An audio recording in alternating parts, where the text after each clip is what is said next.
The sterile hum of the server racks formed a constant, low thrum against the backdrop of the city's distant roar, a melody Arthur Finch had come to associate with the very pulse of his existence. He sat at his polished desk, the only sound truly breaking the silence being the soft whisper of paper as he turned another page of the weekly ledger. His fingers, long and precise, traced columns of numbers that represented fortunes made and lost, lives altered, and debts collected, all without a single drop of ink staining his impeccably tailored cuffs. He saw the cold, hard figures, yet his mind parsed them into patterns, into weaknesses and strengths, into the intricate web of Vincent Moretti's fished and unforgiving empire. Arthur had spent over a decade meticulously tending this web, ensuring its threads remained taut and unbreakable. His eyes, a perpetually tired gray, scanned the detailed reports, absorbing every illicit transaction, every offshore account, every clandestine investment. He understood the flows better than anyone, better even than Moretti himself, he sometimes thought. The air in his office was always cool, a deliberate choice to keep both the machines and his mind operating at peak efficiency. It smelled faintly of expensive paper and the metallic tang of toner, a scent that had long ago replaced any memory of fresh air or growing things. He ran his hand over the smooth, cool surface of the dark cherry wood desk, a small gesture of connection to something solid in a world built on shadows. He felt a familiar weariness settle deep in his bones, a weight that no amount of sleep seemed to alleviate. This was his gilded cage, crafted from the very steel and glass that formed the onyx tower, offering immense power and profound isolation in equal measure. He pushed the completed stack of reports aside, a small sense of accomplishment momentarily pricking through the usual resignation. Another week, another set of accounts balanced, another layer of security added to Moretti's illicit gains. Just as he reached for the next file, a quiet knock, almost imperceptible, sounded at his door. It was an unusual interruption. Most communication within these walls was silent, a glance, a gesture, an understanding. He looked up, his gaze sharp and questioning. The door opened just enough for a hand to slip through, holding a delicate, cream-colored envelope. It wasn't one of their usual discreet couriers. This was different. A flicker of surprise, faint but undeniable, touched his features. He took the envelope, the thick, luxurious paper feeling alien and almost fragile in his calloused fingers. The hand withdrew, and the door clicked shut, leaving him once more in the quiet solitude. He turned the envelope over, his brow furrowed slightly. The calligraphy was elegant, a swirling script that spoke of grace and refinement, a world utterly divorced from his own. His own name, Arthur Finch, was written across the front in a hand he did not recognize. He broke the seal with the careful precision he applied to all tasks, splitting the wax with a thumbnail rather than tearing the paper. Inside, nestled among a folded sheet of parchment, was a small, ornate card. He unfolded the parchment first. The words shimmered, announcing the impending union of Eleanor Finch and Thomas Miller, his sister's wedding. A wave of warmth, soft and unexpected, washed over him, momentarily displacing the cool, detached professionalism that usually defined him. Eleanor, Ellie. Her name felt like a breath of fresh air in the stale confines of his office. He pictured her bright eyes, her infectious, genuine smile, the cascade of auburn hair that always seemed to catch the light just so. She was the one untainted part of his life, the shining beacon he worked to protect, even if she didn't fully understand the darkness from which that protection came. She believed him to be a high-powered, if secretive, businessman, an illusion he painstakingly maintained. His gaze lingered on the date, this coming weekend. He had promised her a long time ago, a promise he held dearer than any vow he had ever made to Moretti. He had promised to walk her down the aisle, to be there when she took that momentous step into a new life. It was a rare, precious sliver of personal life he clung to, a brief escape from the ceaseless demands of the empire. He felt the smooth, thick cardstock of the invitation between his fingers, the embossed lettering a testament to a world of simple joys and honest affection. The scent of fine paper and something subtly floral, perhaps from the envelope's lining, seemed to fill his sterile office, an exotic intrusion. A small, almost imperceptible smile touched his lips, a ghost of the man he once was, the brother he longed to be. He could almost hear Ellie's light melodic voice, filled with an unshakable optimism that always startled him with its contrast to his own cynical worldview. He remembered her gentle concern, even when she couldn't quite grasp the burdens he carried. He held the invitation for a moment longer, allowing himself to bask in this fleeting, forbidden warmth. It was a tangible link to a life he often yearned for, a life where the numbers he dealt with represented legitimate growth, not illicit control. He carefully refolded the invitation, slipping it into the inner pocket of his jacket, close to his heart. It was a secret, a small rebellion against the cold, hard reality of his daily existence. The thought of Ellie, radiant and happy, gave him a quiet strength, a renewed sense of purpose. This weekend, he would be there. He would put aside the ledgers, the demands, the constant vigilance. This weekend was hers, and by extension, his own. Just as he settled back, ready to dive into the next set of reports, the door to his office opened again, this time without any knock. Frankie, Moretti's imposing enforcer, filled the doorway. Frankie was a man built of granite and silent threats, his dark suit doing little to soften his formidable presence. His eyes, small and dark, held a permanent, unblinking intensity. He did not speak. He did not need to. His mere presence, framed against the polished chrome of the hallway, was enough. Arthur felt the familiar tightening in his gut, a cold dread that had become an unwelcome companion over the years. The fragile warmth the invitation had brought shattered instantly, replaced by the chill of professional duty. Frankie simply held Arthur's gaze for a long moment, a silent message passing between them. Then, with a curt, almost imperceptible nod of his massive head, he turned and walked away, his heavy footsteps echoing softly on the thick carpet of the hallway before fading into silence. The door remained ajar, an unspoken command for Arthur to follow. There was no room for discussion, no space for questions. This was Moretti's world, where summons were absolute and delays were not tolerated. Arthur rose slowly from his desk, the crisp fabric of his suit rustling softly. He ran a hand over his sharp features, a sigh catching in his throat before he could release it. He knew the drill. Urgent meant now. He glanced down at the half-finished reports, then at the jacket pocket where the invitation lay hidden. The contrast was stark, almost cruel. One world demanded his absolute, unwavering loyalty. The other called for his heart. He felt the cool metal of his father's gold pocket watch, an unconscious habit, through his waistcoat. It was a touchstone, a subtle reminder of the man he was supposed to be, the values he was meant to uphold.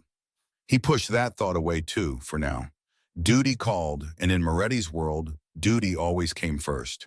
He walked out of his office, the door clicking softly shut behind him, leaving the silent, ordered space to await his return. The corridor was hushed, the air thick with the faint, lingering scent of expensive cigar smoke, and the unspoken tension that permeated every floor of the Onyx Tower. The polished chrome and dark wood gleamed under the recessed lighting, creating an atmosphere of cold, opulent power. He moved with a quiet efficiency born of long practice, his footsteps barely audible on the plush carpeting. Every step carried him higher, further into the heart of the empire, and further away from the promise in his pocket. The elevator, a private express to the penthouse, arrived silently, its doors sliding open with a soft sigh. He stepped inside, the polished brass reflecting his lean, composed figure. The ride up was swift, a seamless ascent through layers of power and influence. He felt the subtle lurch as the elevator reached the top floor, then the familiar, gentle deceleration. The doors parted to reveal the antechamber to Moretti's private domain, a space of hushed reverence and implicit menace. Two more of Moretti's enforcers, silent and watchful, stood guard by a massive, intricately carved mahogany door. They acknowledged him with barely a nod, their eyes assessing, always assessing. Arthur walked past them, pushing open the heavy door to Moretti's penthouse office. The room was a sprawling testament to power, an intimidating expanse atop the city's tallest skyscraper. Dark mahogany paneling lined the walls, reflecting the subdued light. Supple black leather furniture, arranged for maximum impact, dominated the space. But it was the massive, polished granite desk that truly held court, a dark, gleaming monolith in the center of the room. Floor-to-ceiling windows offered a breathtaking yet isolating view of the sprawling metropolis below, a miniature world laid out for Moretti's gaze. The air in here was always heavier, thick with the expensive cigar smoke that clung to the leather and wood, the stale ambition of countless meetings, and the faint metallic tang of old money and unspoken violence. Vincent Moretti was already seated behind his desk, a broad-shouldered, imposing figure. His expensive Italian suit, a deep charcoal, seemed to ripple around his powerful frame, never quite concealing the underlying menace. His dark, unblinking eyes, usually holding a predatory gleam, were currently fixed on a document, his face a mask of cold concentration. A thick gold signet ring on his pinky finger caught the light, a small, glittering symbol of his absolute authority. Moretti's voice was a low, guttural rumble that could shift to a chilling whisper or a booming roar without warning. Even when seemingly amiable, his tone always carried an implicit threat. Today he was silent, his stillness a more potent warning than any words. Arthur stopped a respectful distance from the desk, his hands clasped loosely in front of him. He knew better than to interrupt Moretti's contemplation. He stood there, unmoving, absorbing the oppressive atmosphere, the weight of Moretti's presence. He saw the city lights twinkling far below, a vast, complex tapestry of lives unfolding, most of them blissfully unaware of the dark currents controlled from this very room. He wondered how many of those lives he had touched, altered, or even ended, all at Moretti's silent command. His own soul felt like a ledger, each entry a compromise, a sacrifice. Moretti finally looked up, his dark eyes cutting through the air like a razor. He met Arthur's gaze for a long moment, a silent assessment passing between them. Then, with a dismissive wave of his hand, a gesture that encompassed not just the desk, but the entire city sprawling outside the windows, Moretti indicated the stack of files and the weekend's urgent tasks. The unspoken command hung heavy in the air, cold and absolute. The city lights, a glittering tapestry far below, seemed to mock Art Finch with their boundless freedom. Vincent Moretti, still seated behind his vast granite desk, leaned forward just slightly, his dark eyes fixed on Art. The air, thick with the scent of aged leather and Moretti's expensive cigar, suddenly felt heavy, pressing down on Art's chest. "Arthur!" Moretti's voice was a low, almost affectionate rumble, a sound that always carried an implicit threat beneath its smooth surface. "This weekend, the Eastern Territories, we have a new supply chain coming online, and it needs your touch." Art's breath hitched in his throat, a sharp, silent intake of air. He felt the delicate paper of the wedding invitation, still folded neatly inside his jacket pocket, press against his skin as if to burn through the tailored fabric. His fingers, usually so steady, twitched imperceptibly at his sides. He had known this moment might come, this direct collision between his two impossible worlds. But the casualness of Moretti's delivery struck him like a physical blow. There was no question in Moretti's voice, no room for discussion, simply a statement of absolute fact. Moretti took a slow, deliberate drag from his cigar, a wisp of gray smoke curling around his heavy gold signet ring. "It is vital," he continued, his gaze unwavering. "Absolutely vital. I trust no one else with the initial rollout. Too many moving parts, too many variables." He exhaled slowly, the smoke drifting upwards towards the penthouse's impossibly high ceiling. "Your full attention will be required from Friday evening through Sunday night. No distractions." The words echoed in the sudden silence of the opulent office. Art's mind raced, a frantic torrent of images and emotions. Ellie's radiant smile, her excited chatter about the flowers, the music, the way she had looked up at him, her eyes shining when he promised to walk her down the aisle. "I wouldn't miss it for the world, Elle," he had told her, his voice softer than usual. Now, Moretti's pronouncement slammed into those memories, shattering them into 1,000 sharp fragments. A cold dread began to coil in Art's stomach, a sensation as tangible as a knot tightening within him. He could feel his heart hammering against his ribs, a frantic drumbeat against the silence. He focused on a tiny scratch on the polished granite desk, trying to keep his expression neutral, his posture perfectly still. Any hint of dissent, any flicker of personal agenda, would be met with Moretti's swift, unforgiving wrath. He had witnessed it countless times. He had often been the instrument of it. "Of course, Vinny," Art managed, his voice sounding oddly strained even to his own ears. He hated the way his throat tightened, the way his voice betrayed the tremor in his hands. He hated the subservience, the years of quiet compliance that had led him to this exact, suffocating moment. He could taste a metallic tang, like old copper at the back of his tongue, a taste he associated with fear and suppressed anger. Moretti's lips curved into a thin, almost imperceptible smile, a flash of white teeth against the darkness of his beard.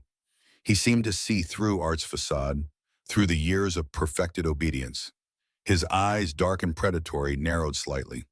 He had observed Art's momentary pause, the almost imperceptible tensing of his shoulders. It was a faint ripple in the meticulously controlled surface Art usually presented, and Moretti had caught it. "Is there an issue, Arthur?" Moretti asked, his voice still low but now with an underlying current of steel that made the hairs on Art's neck prickle. His eyes held Art's gaze, unblinking, assessing, weighing. He tapped his index finger, adorned with the heavy signet ring, lightly on the desk. The sound was soft, yet it resonated through the quiet room like a gavel strike. Art felt a wave of cold sweat prickle his skin beneath his expensive suit. He knew this game. Moretti wasn't asking out of concern, he was testing, asserting dominance. He was reminding Art of the hierarchy, of the absolute power he wielded. Art's mind scrambled for a plausible excuse, a way to navigate this treacherous terrain without revealing the chasm that had just opened beneath his feet. But there was nothing. Moretti had just declared the weekend a non-negotiable command. There was no illness, no urgent family matter that would ever trump a critical operation in Moretti's world. He quickly dismissed the thought of lying. Moretti had a network of information that made even the smallest deception dangerous. He knew Art had no wife, no children, no immediate family demanding his presence beyond Ellie. A sudden sharp image of Ellie's disappointed face flashed through Art's mind, and a pang of deep, aching sorrow shot through him. He had promised her. He had promised. "No issue, Vinny," Art replied, forcing the words out, trying to inject a natural cadence into his voice. He shifted his weight, allowing himself a slight, almost imperceptible adjustment of his tie, a small gesture to mask the internal turmoil. The rich scent of Moretti's leather chair seemed to mock him, a reminder of the gilded cage he had built for himself. Moretti held his gaze for another long moment, his eyes boring into Art's, searching for any sign of resistance. Art could almost feel the weight of that stare, a physical pressure against his consciousness. He saw a flicker of something in Moretti's expression, perhaps a momentary curiosity, or perhaps just the satisfaction of seeing his power unquestioned. Then, with a dismissive wave of his hand, Moretti broke eye contact.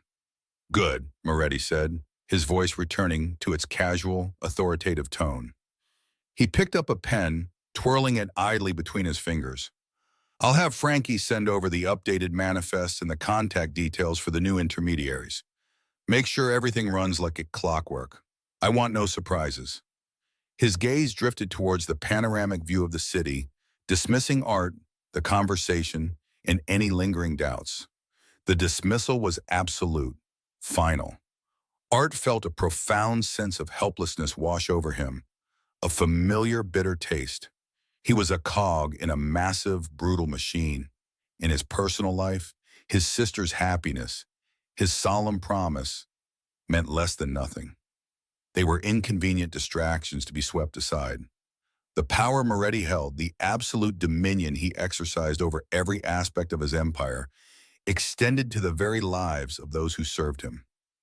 "Understood, Vinny," Art murmured, the words feeling like ash in his mouth.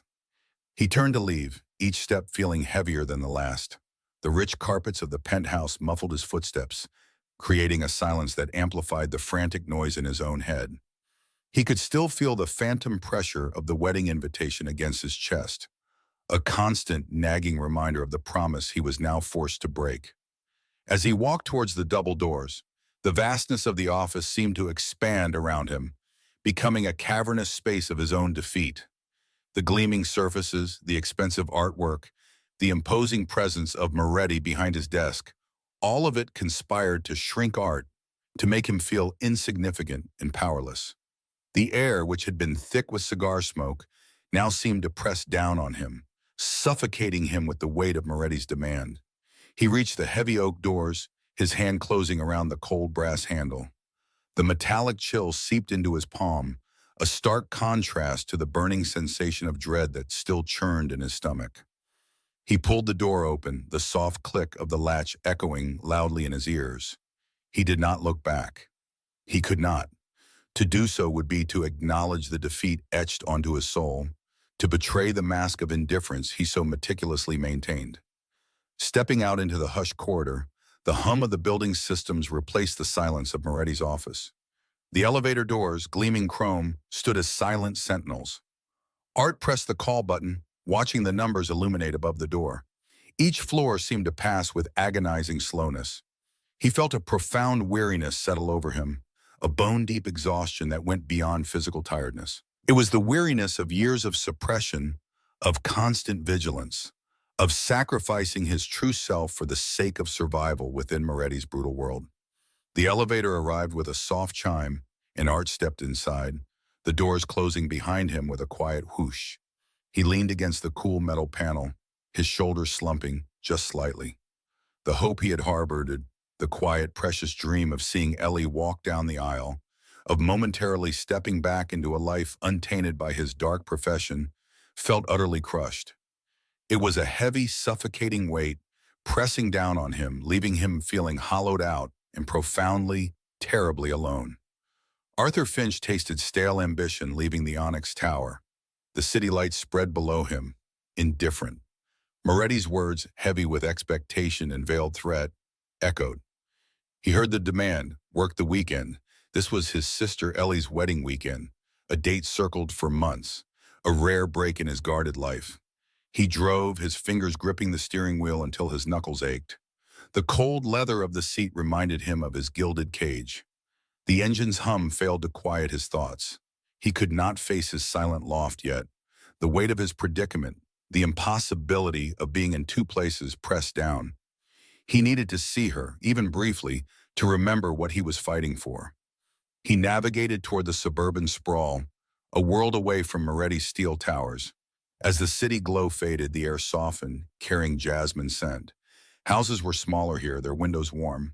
He felt like an intruder, a shadow approaching a pure light. His sleek, dark car looked out of place among family minivans. He pulled up 2 houses from Ellie's modest home. Her rose garden bloomed, pink and red in the fading light.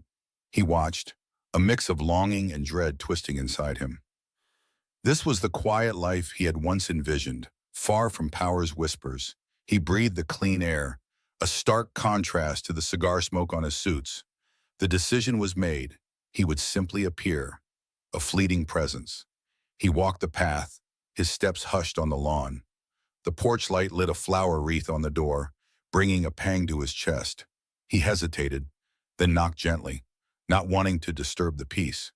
He heard movement inside, a quick step, then the door opened. Ellie stood framed by the warm living room light, her auburn hair glowing. Her bright eyes widened in surprise, then softened into a radiant smile. She wore a simple blue sundress, her face flushed with joy. She was happiness personified. He felt profound guilt, a heavy weight, standing before her untainted delight. "Art!" she exclaimed, her voice a melodic ripple of surprise and warmth. "What a wonderful surprise. I wasn't expecting you until the rehearsal dinner." She stepped forward, arms reaching out. He leaned in, embracing her carefully, hiding his tension. Her scent was fresh, wildflowers and clean linen, unlike the metallic tang that usually surrounded him. He felt a fleeting peace in her arms, a rare warmth for his cold soul. It was a comfort he rarely allowed, a dangerous vulnerability. "I was in the neighborhood," he lied smoothly, pulling back to study her joyful face. He forced a smile, hoping it reached his tired eyes. "Just wanted to see my favorite bride-to-be before the big day." Ellie laughed, a sound like wind chimes pulling him inside. The Finch family home enveloped him in comforting scents, fresh cookies, lemon polish, potted herbs, Family photographs adorned the walls, snapshots of shared moments. He saw a picture of a younger, less burdened self, laughing with Ellie by the ocean. It felt like looking at a stranger, a ghost. "Oh, Art, everything is perfect," she gushed, hands fluttering. "Caterers confirmed, flowers on their way, Thomas is buzzing. You should see his suit. He's excited to have you walk me down the aisle." His stomach tightened, walking her down the aisle. The lie formed on his tongue, already bitter. He longed to confess his bind, but words caught in his throat. She lived in sunshine. He could not shadow her brightest day. "I'm sure he is," Art managed, his voice rough. He cleared his throat, regaining composure. He glanced around, noting small details. A vase of lilies sat on the coffee table, wedding magazines beside it. Every corner radiated happiness. "Come, sit down. Tell me how things are going," Ellie urged, pushing him onto the worn sofa. The soft fabric felt different from Moretti's stiff leather. She sat across from him, knees tucked, her gaze open and loving. He tried to answer, offering vague assurances about his work. He chose his words meticulously, crafting a narrative to satisfy her, without revealing his darker truths. He knew she saw him as a successful, serious businessman, always there when it mattered. The irony was bitter. He felt profound guilt, a shame he could not shake for keeping her in the dark. Every time she spoke of the wedding, a knot tightened in his chest. He felt pressure building, his two worlds pushing against each other. He wanted to promise he would be there, but words stuck in his throat. His fingers locked around the ceramic tea mug, its warmth a fleeting comfort against spreading dread. He knew if he let go, he would spill it, shattering their fragile normalcy. He pictured Moretti's cold gaze, the implicit threat. He imagined Moretti's methodical reaction to defiance, hearing the crime boss's low rumble explaining consequences. Then he looked at Ellie, her face glowing with expectation, her eyes shining with innocent trust. How could he reconcile these two realities? He juggled his obligations, his mind racing through scenarios. Delay the wedding? Impossible. Ellie planned it for months. Send a surrogate for Moretti? Unthinkable. Moretti demanded his presence. Could he appear at both? He calculated travel times, excuses, hours needed. The numbers did not add up. The timeline was too tight, the distance too great, Moretti's demands too encompassing. He desperately sought a way to be in two places, serve both masters, keep both promises. He failed. The realization brought a physical ache, a dull throb behind his eyes. He imagined the wedding, the music, the laughter, Ellie walking down the aisle, radiant, only to find his empty space. The thought was unbearable, a sharp pain cutting his stoicism. He had promised her, a sacred vow beyond Moretti's dark oaths. His father made him promise to always look after her, to be there. He still heard his father's gentle voice. Family was everything. That promise was a beacon, a thread of light in deepening shadows. Ellie, oblivious to his inner storm, shared her excitement. "I can't wait to see your face when I walk out," she said softly. "It means the world that you'll be there, Art. Dad would have been so proud." Her words twisted the knife. Dad. The memory of his father, a man of quiet integrity, flooded his mind. What would his father think of the life Art built, the man he became caught between light and dark? Guilt intensified, a burning coal in his chest. He felt unworthy of her love, unworthy of his father's memory. He could not prolong this visit. Each moment in her untainted joy made the impending betrayal more agonizing. He needed to leave before his facade crumbled, before the pain grew too great. He needed to return to his own world, to face the impossible choice. "I should go," he said abruptly, rising. The words felt rough. A flicker of concern crossed Ellie's face. "Already? You just got here," she said, disappointed. "Is everything all right, Art? You seem distant." He forced another smile, a practiced mask. "Just a lot on my plate, you know. Important things come up." He regretted the vague excuse. It sounded hollow. He squeezed her hand, his touch an apology. "I promise I'll be there for you, Ellie. Always." The lie or desperate hope tasted like ash.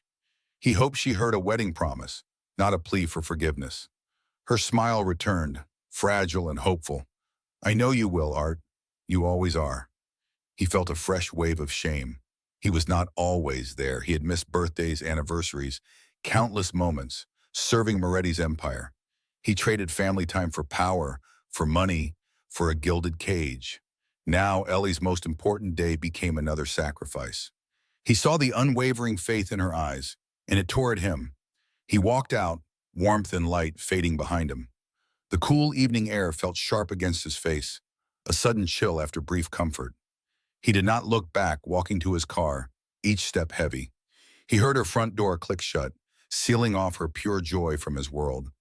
He felt profound loneliness, a vast emptiness no wealth could fill. As he drove, suburban homes blurred, their warm lights mocking his solitary existence. The contrast between her life and his was stark. She was light, he was shadow. She was innocence, he was corruption. She was everything he lost, sacrificed, longed to protect. He found himself on the sterile city streets, towering buildings dark against the night. Neon ads painted the urban landscape in harsh colors. He was home, in his desolate kingdom. His mind raced, seeking a loophole, any escape from the impossible choice. There was none. He knew it with cold certainty. Moretti was absolute. His demands were decrees. Arthur Finch had always obeyed. He pulled into his building's underground parking garage. The concrete cavern's silence amplified the anxiety in his chest. Exhaust fumes and damp concrete filled the air, a familiar, unwelcoming scent. He took the elevator up to his loft, the ascent a slow climb into a vacuum. Each floor chimed, drawing him closer to solitary confinement. The loft door clicked open, revealing the minimalist industrial space. Exposed brick, concrete floors, stark furniture. Elements of control, a life devoid of warmth. The profound silence contrasted the city's hum, a deceptive calm for his tumultuous mind. A single bookshelf held unread classics. A lone framed photograph of a smiling Ellie sat on a side table, her bright eyes a beacon in the austere room. He walked slowly across the concrete floor, his footsteps echoing. The cold seeped through his Italian shoes, matching the chill in his soul. He moved to Ellie's photograph on the side table, his gaze fixed on her smile. He reached out, fingers tracing the frame, a ghost of a touch. The photo felt cool, a tangible link to the world he was about to shatter for her. Then his eyes fell on it, beside the photograph, the gold pocket watch, his father's watch. He picked it up, feeling its familiar weight, the intricate engraving cool against his skin. The inscription, barely visible through the tarnished gold, read, "To my son, with all my time, Dad." He turned it over, thumb brushing the etching. He held it to his ear, listening. The rhythmic ticking was a subtle presence, an insistent heartbeat in the loft's profound silence. Tick, tock. Each tiny movement of the mechanism was a relentless march forward, a stark reminder of fleeting time, of lost moments, of irreversible choices. The sound mocked him, telling him time was running out, that a terrible decision now had to be made. The rhythmic ticking of the gold pocket watch was a cruel metronome in the profound silence of his loft. Arthur Finch stood by the exposed brick wall, his fingers brushing the cool, rough surface, the faint scent of dust and aged plaster in the air around him. The city below, usually a cacophony of distant sirens and muted traffic, seemed to hold its breath. He heard only the relentless march of the tiny gears within the watch, a stark reminder of the time slipping through his grasp, just like sand through an open hand. His mind was a battleground, replaying the same two images in an agonizing, relentless loop. First, Vincent Moretti's face, etched with that familiar, chilling indifference, his voice a low rumble delivering the demand that shattered Arthur's fragile peace. The words were not a request but an absolute decree delivered without a hint of compromise, dismissing Arthur's life outside the empire as if it were a trivial inconvenience. Then Ellie's face, radiant and unsuspecting, her eyes sparkling with the pure, unburdened joy of a woman about to embark on a new chapter. She had hugged him tightly, the soft fabric of her dress a gentle contrast to the harshness of his world, her laughter echoing in his memory like a fragile bell. The juxtaposition was unbearable. Moretti's cold, unblinking gaze felt like a physical weight pressing on his chest, constricting his breath. Ellie's bright, hopeful smile, however, was a sharp, piercing ache in his heart, a yearning for a life he had never truly known. He pressed the watch into the palm of his hand, the cool metal a small anchor in the storm of his thoughts. The inscription, "To my son, with all my time, Dad," felt heavier than ever before. It was not just a memento, it was a ghost of a promise, a whispered admonition from a man who believed in integrity and simple, honest living. He began to pace, the polished concrete floor cool beneath his expensive leather shoes. Each step was deliberate, a futile attempt to outwalk the thoughts that clung to him like oppressive shadows. The stark, minimalist furniture of his loft, usually a source of quiet contemplation, now seemed to mock him with its emptiness. There was no one here to witness his torment, no one to offer a word of advice, no one to even share the burden. The solitude, usually a welcome shield, had become a prison. He remembered the countless sacrifices he had made for Moretti's family, each one a tiny chip away at his own soul, leaving him hollowed and a little less human with every compromise. He thought of the weekend he had missed his mother's last birthday, Moretti insisting on an urgent, fabricated crisis that only Arthur could resolve. He had called her from a secure line, hearing the faint tremor in her voice and knowing she was disappointed, a pang he carried with him still. He had rationalized it then, telling himself that his commitment was essential, that the stability of the empire ensured his family's comfort, even if it meant his absence. Then there was the matter of Thomas, a mid-level manager who had embezzled a small sum, a mere fraction of Moretti's vast wealth. Moretti had wanted an example made, not through violence, but through utter ruin. Arthur had been tasked with systematically dismantling Thomas's life, financially, professionally, socially. He had done it with a cold, surgical precision that made his stomach churn even now. He remembered the look in Thomas's eyes when he finally understood the depth of Arthur's reach, a broken, desperate plea that Arthur had been forced to ignore. That night he had felt a profound sickness, a creeping realization of the monster he was becoming, a creature molded by Moretti's will. He remembered the times he had to choose Moretti's interests over his own deeply held sense of right and wrong. The quiet settlements made in the dark corners of the city, ensuring certain individuals vanished from public record, their lives erased as if they never existed.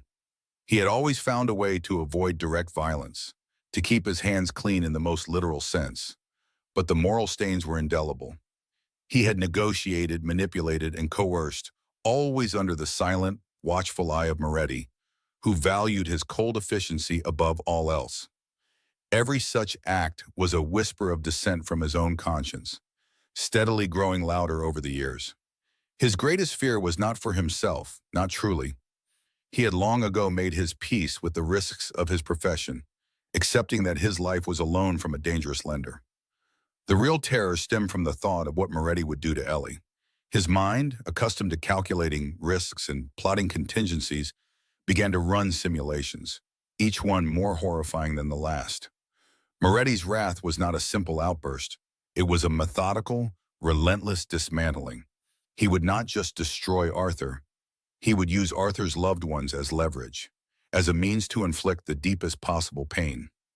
He pictured the wrath of the empire, a dark, sprawling entity with tendrils reaching into every corner of the city. Defying Moretti was not merely resigning from a job. It was declaring war on a king. There would be no quiet exit, no handshake in a severance package. There would be retribution, swift and absolute. He could lose everything he had built, not just financially, but his very existence. He imagined his carefully constructed anonymity crumbling, his name becoming a target, a symbol of betrayal. The thought made his throat tight, a dry, bitter taste filling his mouth. He knew Moretti. He knew the man viewed loyalty as absolute, unwavering subservience.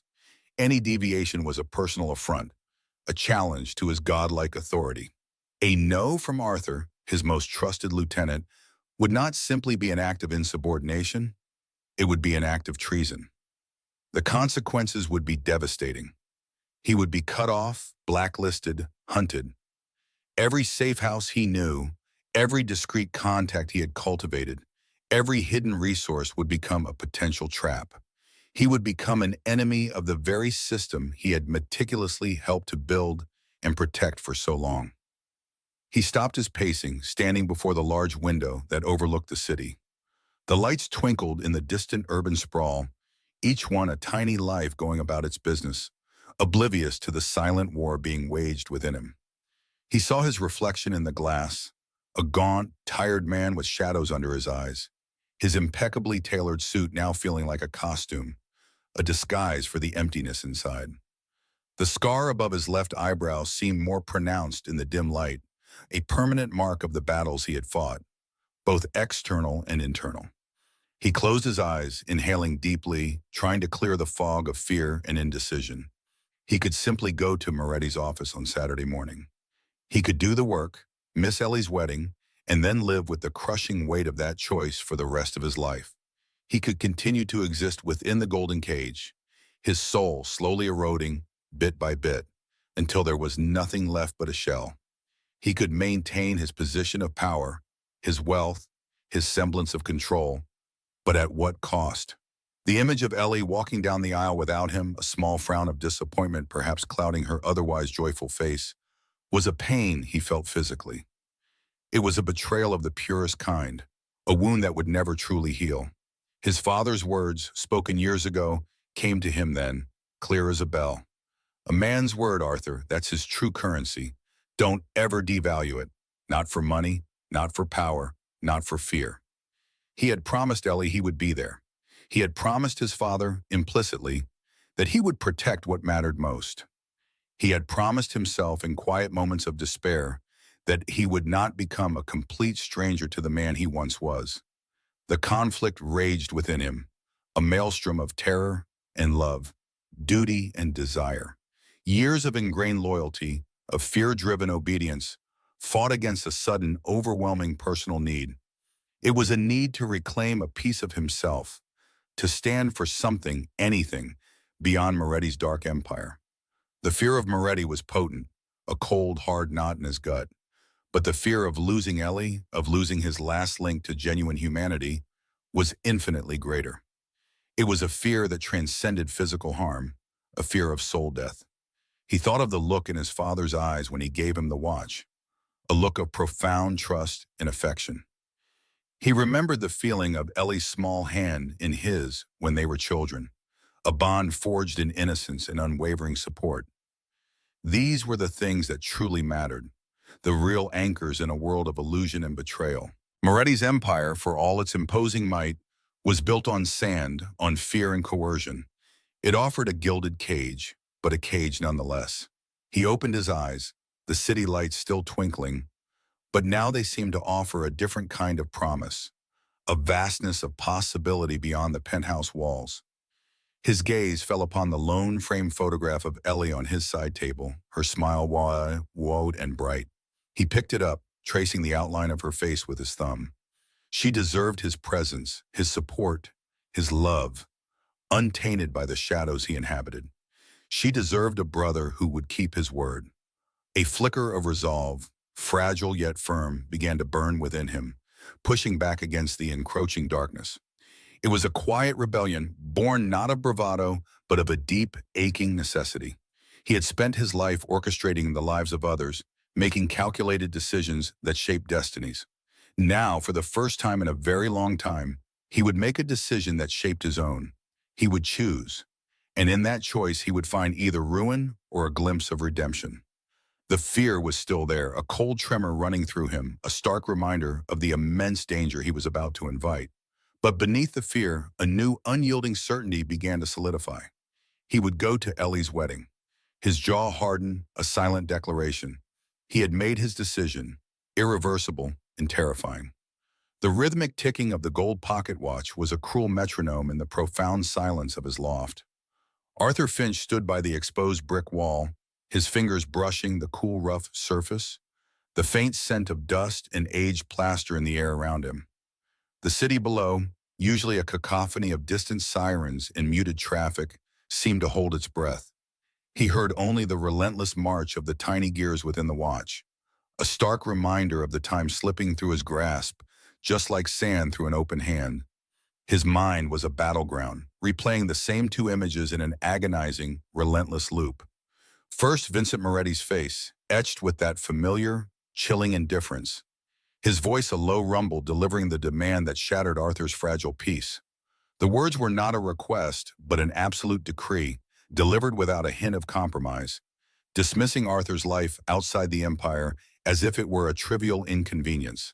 Then Ellie's face, radiant and unsuspecting, her eyes sparkling with the pure, unburdened joy of a woman about to embark on a new chapter. She had hugged him tightly, the soft fabric of her dress a gentle contrast to the harshness of his world, her laughter echoing in his memory like a fragile bell. The juxtaposition was unbearable. Moretti's cold, unblinking gaze felt like a physical weight pressing on his chest, constricting his breath. Ellie's bright, hopeful smile, however, was a sharp, piercing ache in his heart, a yearning for a life he had never truly known. He pressed the watch into the palm of his hand, the cool metal a small anchor in the storm of his thoughts. The inscription, "To my son, with all my time, Dad," felt heavier than ever before. It was not just a memento, it was a ghost of a promise, a whispered admonition from a man who believed in integrity and simple, honest living. He began to pace the polished concrete floor cool beneath his expensive leather shoes. Each step was deliberate, a futile attempt to outwalk the thoughts that clung to him like oppressive shadows. The stark, minimalist furniture of his loft, usually a source of quiet contemplation, now seemed to mock him with its emptiness. There was no one here to witness his torment, no one to offer a word of advice, no one to even share the burden. The solitude, usually a welcome shield, had become a prison. He remembered the countless sacrifices he had made for Moretti's family, each one a tiny chip away at his own soul, leaving him hollowed and a little less human with every compromise. He thought of the weekend he had missed his mother's last birthday, Moretti insisting on an urgent, fabricated crisis that only Arthur could resolve. He had called her from a secure line, hearing the faint tremor in her voice, and knowing she was disappointed, a pang he carried with him still. He had rationalized it then, telling himself that his commitment was essential, that the stability of the empire ensured his family's comfort, even if it meant his absence. Then there was the matter of Thomas, a mid-level manager who had embezzled a small sum, a mere fraction of Moretti's vast wealth. Moretti had wanted an example made, not through violence, but through utter ruin. Arthur had been tasked with systematically dismantling Thomas's life, financially, professionally, socially. He had done it with a cold, surgical precision that made his stomach churn even now. He remembered the look in Thomas's eyes when he finally understood the depth of Arthur's reach, a broken, desperate plea that Arthur had been forced to ignore. That night he had felt a profound sickness, a creeping realization of the monster he was becoming, a creature molded by Moretti's will. He remembered the times he had to choose Moretti's interests over his own deeply held sense of right and wrong. The quiet settlements made in the dark corners of the city, ensuring certain individuals vanished from public record, their lives erased as if they never existed. He had always found a way to avoid direct violence, to keep his hands clean in the most literal sense, but the moral stains were indelible. He had negotiated, manipulated, and coerced, always under the silent, watchful eye of Moretti, who valued his cold efficiency above all else. Every such act was a whisper of dissent from his own conscience, steadily growing louder over the years. His greatest fear was not for himself, not truly. He had long ago made his peace with the risks of his profession, accepting that his life was a loan from a dangerous lender.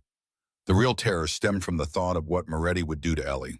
His mind, accustomed to calculating risks and plotting contingencies, began to run simulations, each one more horrifying than the last. Moretti's wrath was not a simple outburst. It was a methodical, relentless dismantling. He would not just destroy Arthur. He would use Arthur's loved ones as leverage, as a means to inflict the deepest possible pain. He pictured the wrath of the empire, a dark, sprawling entity with tendrils reaching into every corner of the city. Defying Moretti was not merely resigning from a job, it was declaring war on a king. There would be no quiet exit, no handshake and a severance package. There would be retribution, swift and absolute. He could lose everything he had built, not just financially, but his very existence. He imagined his carefully constructed anonymity crumbling, his name becoming a target, a symbol of betrayal. The thought made his throat tight, a dry, bitter taste filling his mouth. He knew Moretti. He knew the man viewed loyalty as absolute, unwavering subservience. Any deviation was a personal affront, a challenge to his godlike authority. A no from Arthur, his most trusted lieutenant, would not simply be an act of insubordination. It would be an act of treason. The consequences would be devastating. He would be cut off, blacklisted, hunted. Every safe house he knew, every discreet contact he had cultivated, every hidden resource would become a potential trap. He would become an enemy of the very system he had meticulously helped to build and protect for so long. He stopped his pacing, standing before the large window that overlooked the city. The lights twinkled in the distant urban sprawl, each one a tiny life going about its business, oblivious to the silent war being waged within him. He saw his reflection in the glass, a gaunt, tired man with shadows under his eyes, his impeccably tailored suit now feeling like a costume, a disguise for the emptiness inside. The scar above his left eyebrow seemed more pronounced in the dim light, a permanent mark of the battles he had fought, both external and internal. He closed his eyes, inhaling deeply, trying to clear the fog of fear and indecision. He could simply go to Moretti's office on Saturday morning. He could do the work, miss Ellie's wedding, and then live with the crushing weight of that choice for the rest of his life. He could continue to exist within the golden cage, his soul slowly eroding bit by bit until there was nothing left but a shell. He could maintain his position of power, his wealth, his semblance of control, but at what cost? The image of Ellie walking down the aisle without him, a small frown of disappointment perhaps clouding her otherwise joyful face, was a pain he felt physically. It was a betrayal of the purest kind, a wound that would never truly heal. His father's words, spoken years ago, came to him then, clear as a bell. A man's word, Arthur, that's his true currency. Don't ever devalue it. Not for money, not for power, not for fear. He had promised Ellie he would be there. He had promised his father, implicitly, that he would protect what mattered most. He had promised himself, in quiet moments of despair, that he would not become a complete stranger to the man he once was. The conflict raged within him, a maelstrom of terror and love, duty and desire. Years of ingrained loyalty, of fear-driven obedience, fought against a sudden, overwhelming personal need. It was a need to reclaim a piece of himself, to stand for something, anything beyond Moretti's dark empire. The fear of Moretti was potent, a cold, hard knot in his gut, but the fear of losing Ellie, of losing his last link to genuine humanity, was infinitely greater. It was a fear that transcended physical harm, a fear of soul death. He thought of the look in his father's eyes when he gave him the watch, a look of profound trust and affection. He remembered the feeling of Ellie's small hand in his when they were children, a bond forged in innocence and unwavering support. These were the things that truly mattered, the real anchors in a world of illusion and betrayal. Moretti's empire, for all its imposing might, was built on sand, on fear and coercion. It offered a gilded cage, but a cage nonetheless. He opened his eyes, the city lights still twinkling, but now they seemed to offer a different kind of promise, a vastness of possibility beyond the penthouse walls. His gaze fell upon the lone frame photograph of Ellie on his side table, her smile wide and bright. He picked it up, tracing the outline of her face with his thumb. She deserved his presence, his support, his love, untainted by the shadows he inhabited. She deserved a brother who would keep his word. A flicker of resolve, fragile yet firm, began to burn within him, pushing back against the encroaching darkness. It was a quiet rebellion, born not of bravado, but of a deep, aching necessity. He had spent his life orchestrating the lives of others, making calculated decisions that shaped destinies. Now, for the first time in a very long time, he would make a decision that shaped his own. He would choose, and in that choice he would find either ruin or a glimpse of redemption. The fear was still there, a cold tremor running through him, a stark reminder of the immense danger he was about to invite. But beneath the fear, a new, unyielding certainty began to solidify. He would go to Ellie's wedding. His jaw hardened, a silent declaration. He had made his decision, irreversible and terrifying. The heavy, polished oak door seemed to weigh a ton, its dark surface reflecting the muted light of the corridor. Arthur Finch felt a peculiar stillness within him, a calm born from the storm of the previous night. He pushed the door inward, the barely audible hum of the building's ventilation system filling the sudden quiet of the penthouse office. The air inside held its usual scent of expensive cigar smoke, a lingering testament to Vincent Moretti's constant presence, mixed with the faint, metallic tang of cold ambition. Art's hand lingered on the cool, brass handle for a moment longer than necessary before he finally stepped into the expansive room. Moretti was already seated behind his vast, polished granite desk, a dark, imposing figure against the backdrop of the city's sprawling expanse. Floor-to-ceiling windows framed a breathtaking view, yet it offered no warmth or solace within these walls. The morning sun, usually bright and promising, seemed as to filter through the glass with a cold, unforgiving glare, illuminating dust motes dancing in the sterile air.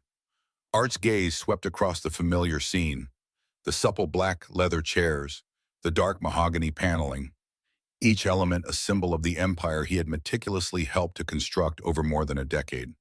The quiet authority of the room always felt like a physical weight on his shoulders, a silent demand for absolute control. Moretti did not look up immediately, his eyes fixed on a document spread across the desk. This was part of his ritual, a subtle power play designed to establish dominance and ensure the other person felt the full weight of his time and importance. Art's tired gray eyes, usually sharp and analytical, now held a haunted depth, a quiet resignation that somehow amplified his resolve. He waited, his hands clasped loosely in front of him, feeling the familiar tension coil in his gut. The silence stretched, punctuated only by the distant, almost imperceptible hum of the city far below. He could taste the dry, stale air on his tongue, a taste that had become synonymous with this office, with this life. Every muscle in his body felt taut, braced for impact, though his external posture remained impeccably controlled. After what felt like an eternity, Moretti slowly raised his head, his dark, unblinking eyes meeting Art's with a predatory gleam. There was no greeting, no preamble, just a direct, unwavering stare that sought to penetrate Arthur's very core. Moretti's thick gold signet ring glinted on his pinky finger as his hand moved, gesturing vaguely at the desk. His voice, when it came, was a low, guttural rumble, laced with an implicit threat that had become his signature. "Arthur," Moretti began, his tone deceptively casual. "We have a situation with the North Dock shipments this weekend, a critical window, as you know." He paused, his gaze never leaving Art's face, searching for any flicker of dissent. "I need you here, all hands on deck, Friday through Sunday." The words were a direct reiteration of his demand from 2 days prior, yet they carried a new, heavier weight now. The air in the office crackled with unspoken tension, a silent battle already underway. Art felt a cold dread settle deep in his stomach, a familiar sensation whenever Moretti spoke of critical operations. For years, these demands had been non-negotiable, his personal life always secondary to the Empire's needs. He had sacrificed countless evenings, weekends, even holidays, and all for Moretti's family. Each sacrifice chipped away at his own soul, leaving him hollower than before. Moretti leaned back in his plush leather chair, a faint smirk playing on his lips, a man accustomed to having his will obeyed without question. He observed Art with an unnerving intensity, as if dissecting him, searching for weaknesses. The silence that followed his declaration was not empty. It was filled with the unspoken history of their relationship, years of absolute subservience, and Art's unyielding loyalty. Art could feel the sweat forming on his palms, even as his face remained impassive.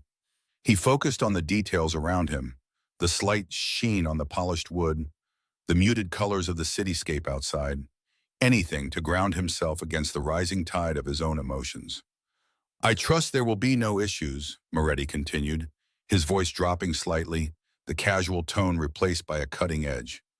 "Family commitments, personal obligations, They often interfere with business, won't they?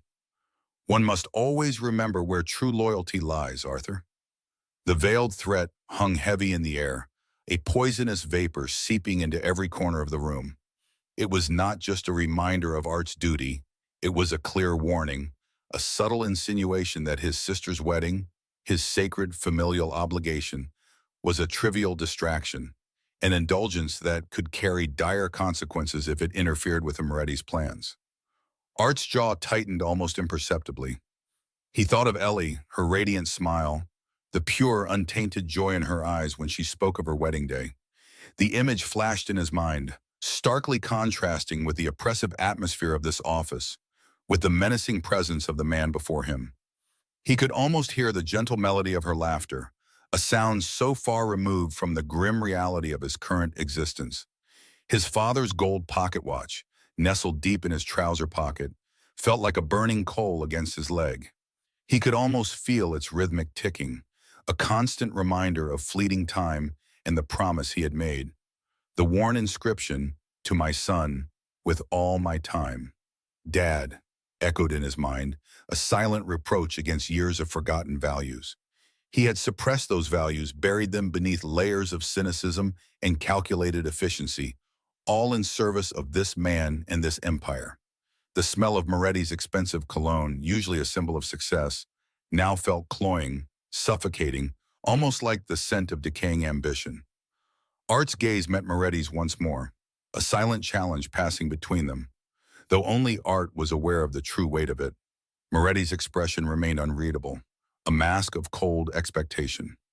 He saw Art not as a man with personal desires or familial bonds, but as a supremely efficient tool, an extension of his own will, meant to operate without flaw or feeling. The boss had cultivated this image of Art for years, molding him into the indispensable right-hand man, the silent enforcer, the brilliant strategist who put the empire above all else. Moretti expected immediate subservience, a swift nod of agreement, the usual weary resignation in Art's eyes. He anticipated the familiar capitulation, the easy acceptance of yet another sacrifice. But something had shifted within Arthur. The previous night, pacing at his silent Ola, the agony of his choice had crystallized into a hard, unyielding resolve. The terror of defying Moretti, of facing the wrath of the empire he helped build, was still a cold knot in his stomach. Yet the thought of failing Ellie, of breaking that sacred promise, felt infinitely worse.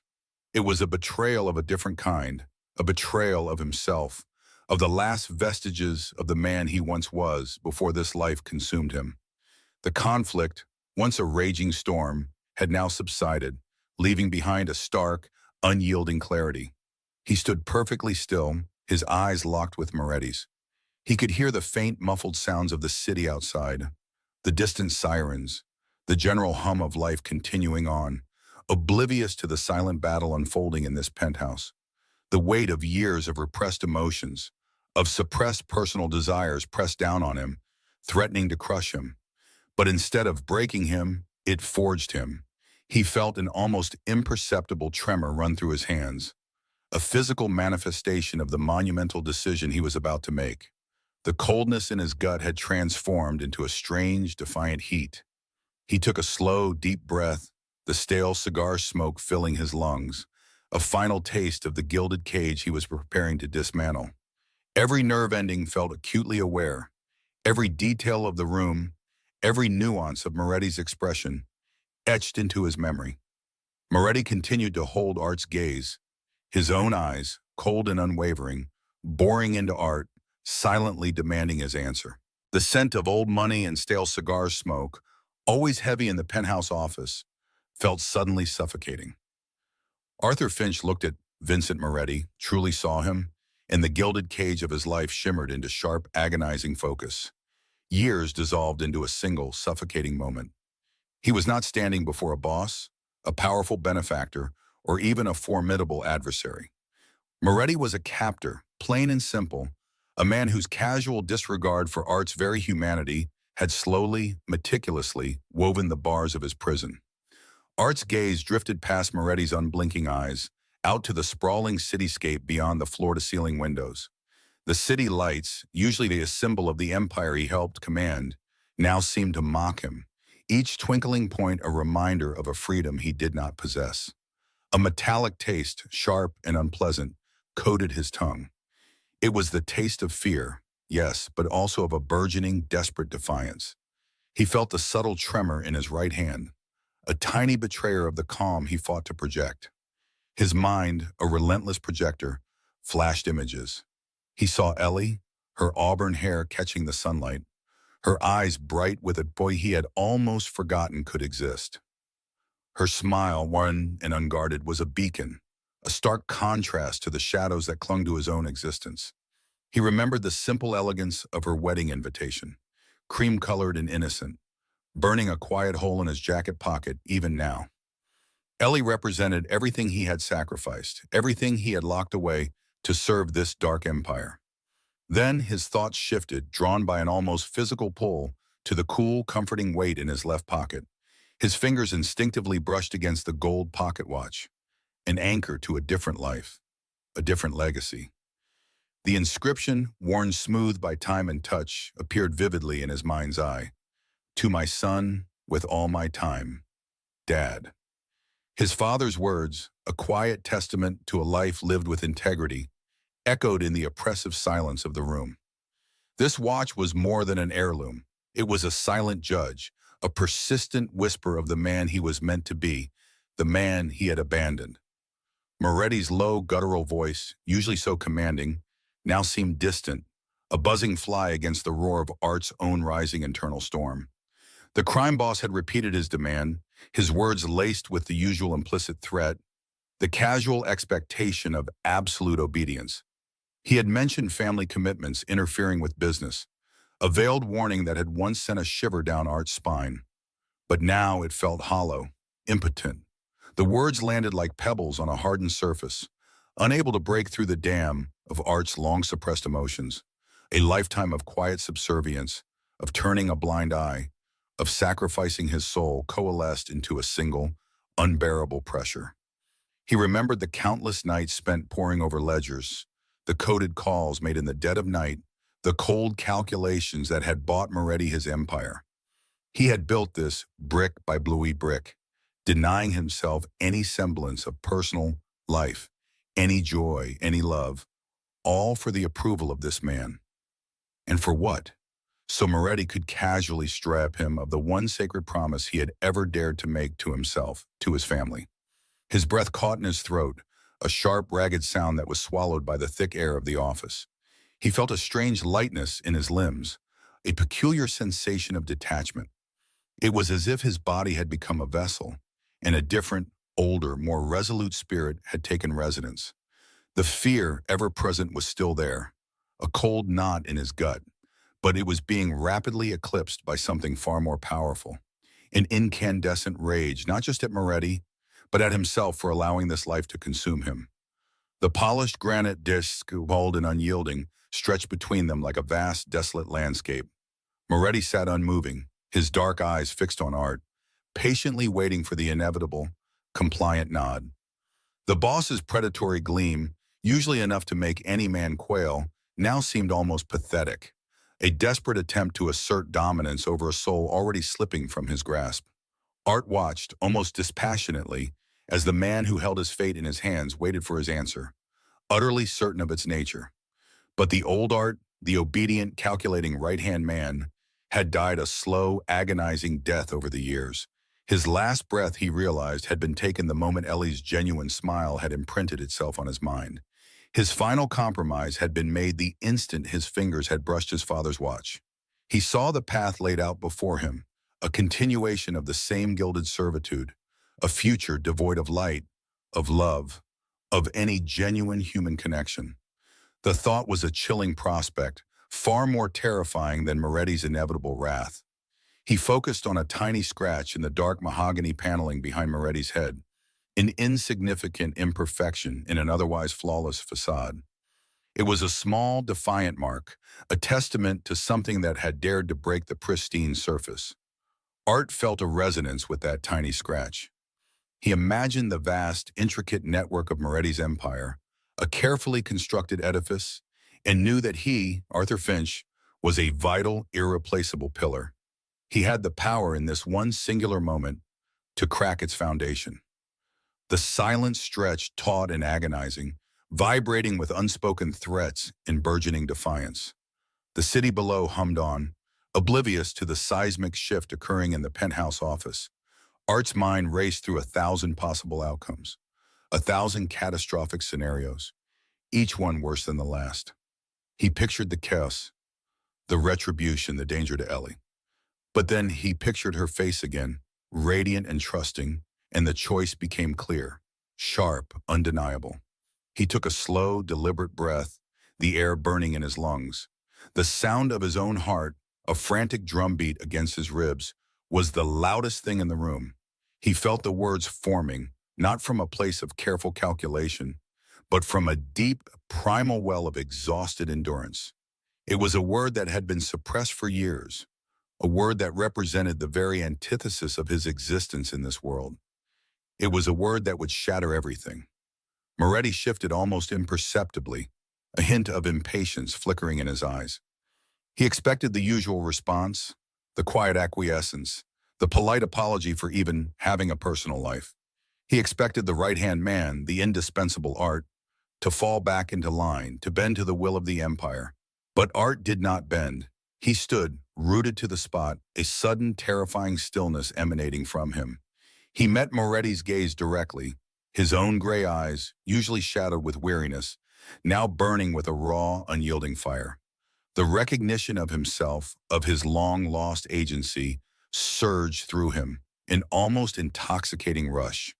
It was a sensation he had not felt in decades, a feeling of pure, unadulterated self-ownership.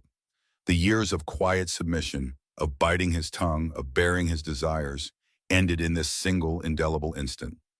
With a voice that felt surprisingly steady, despite the hurricane churning within him, a voice he barely recognized as his own, Arthur Finch uttered the single, defiant word. It hung in the air, a bell tolling the end of an era, a hammer blow against the carefully constructed edifice of Moretti's power. The sound was quiet, almost a whisper, yet it resonated with the force of a thunderclap. No. The word was a physical entity, a rock thrown into a perfectly still pond, sending ripples of shock across the room. Moretti's face, usually a mask of controlled menace, contorted, first in disbelief, then in a terrifying mask of Berkshire, unadulterated rage. The penthouse office air crackled, thick with unspoken rage.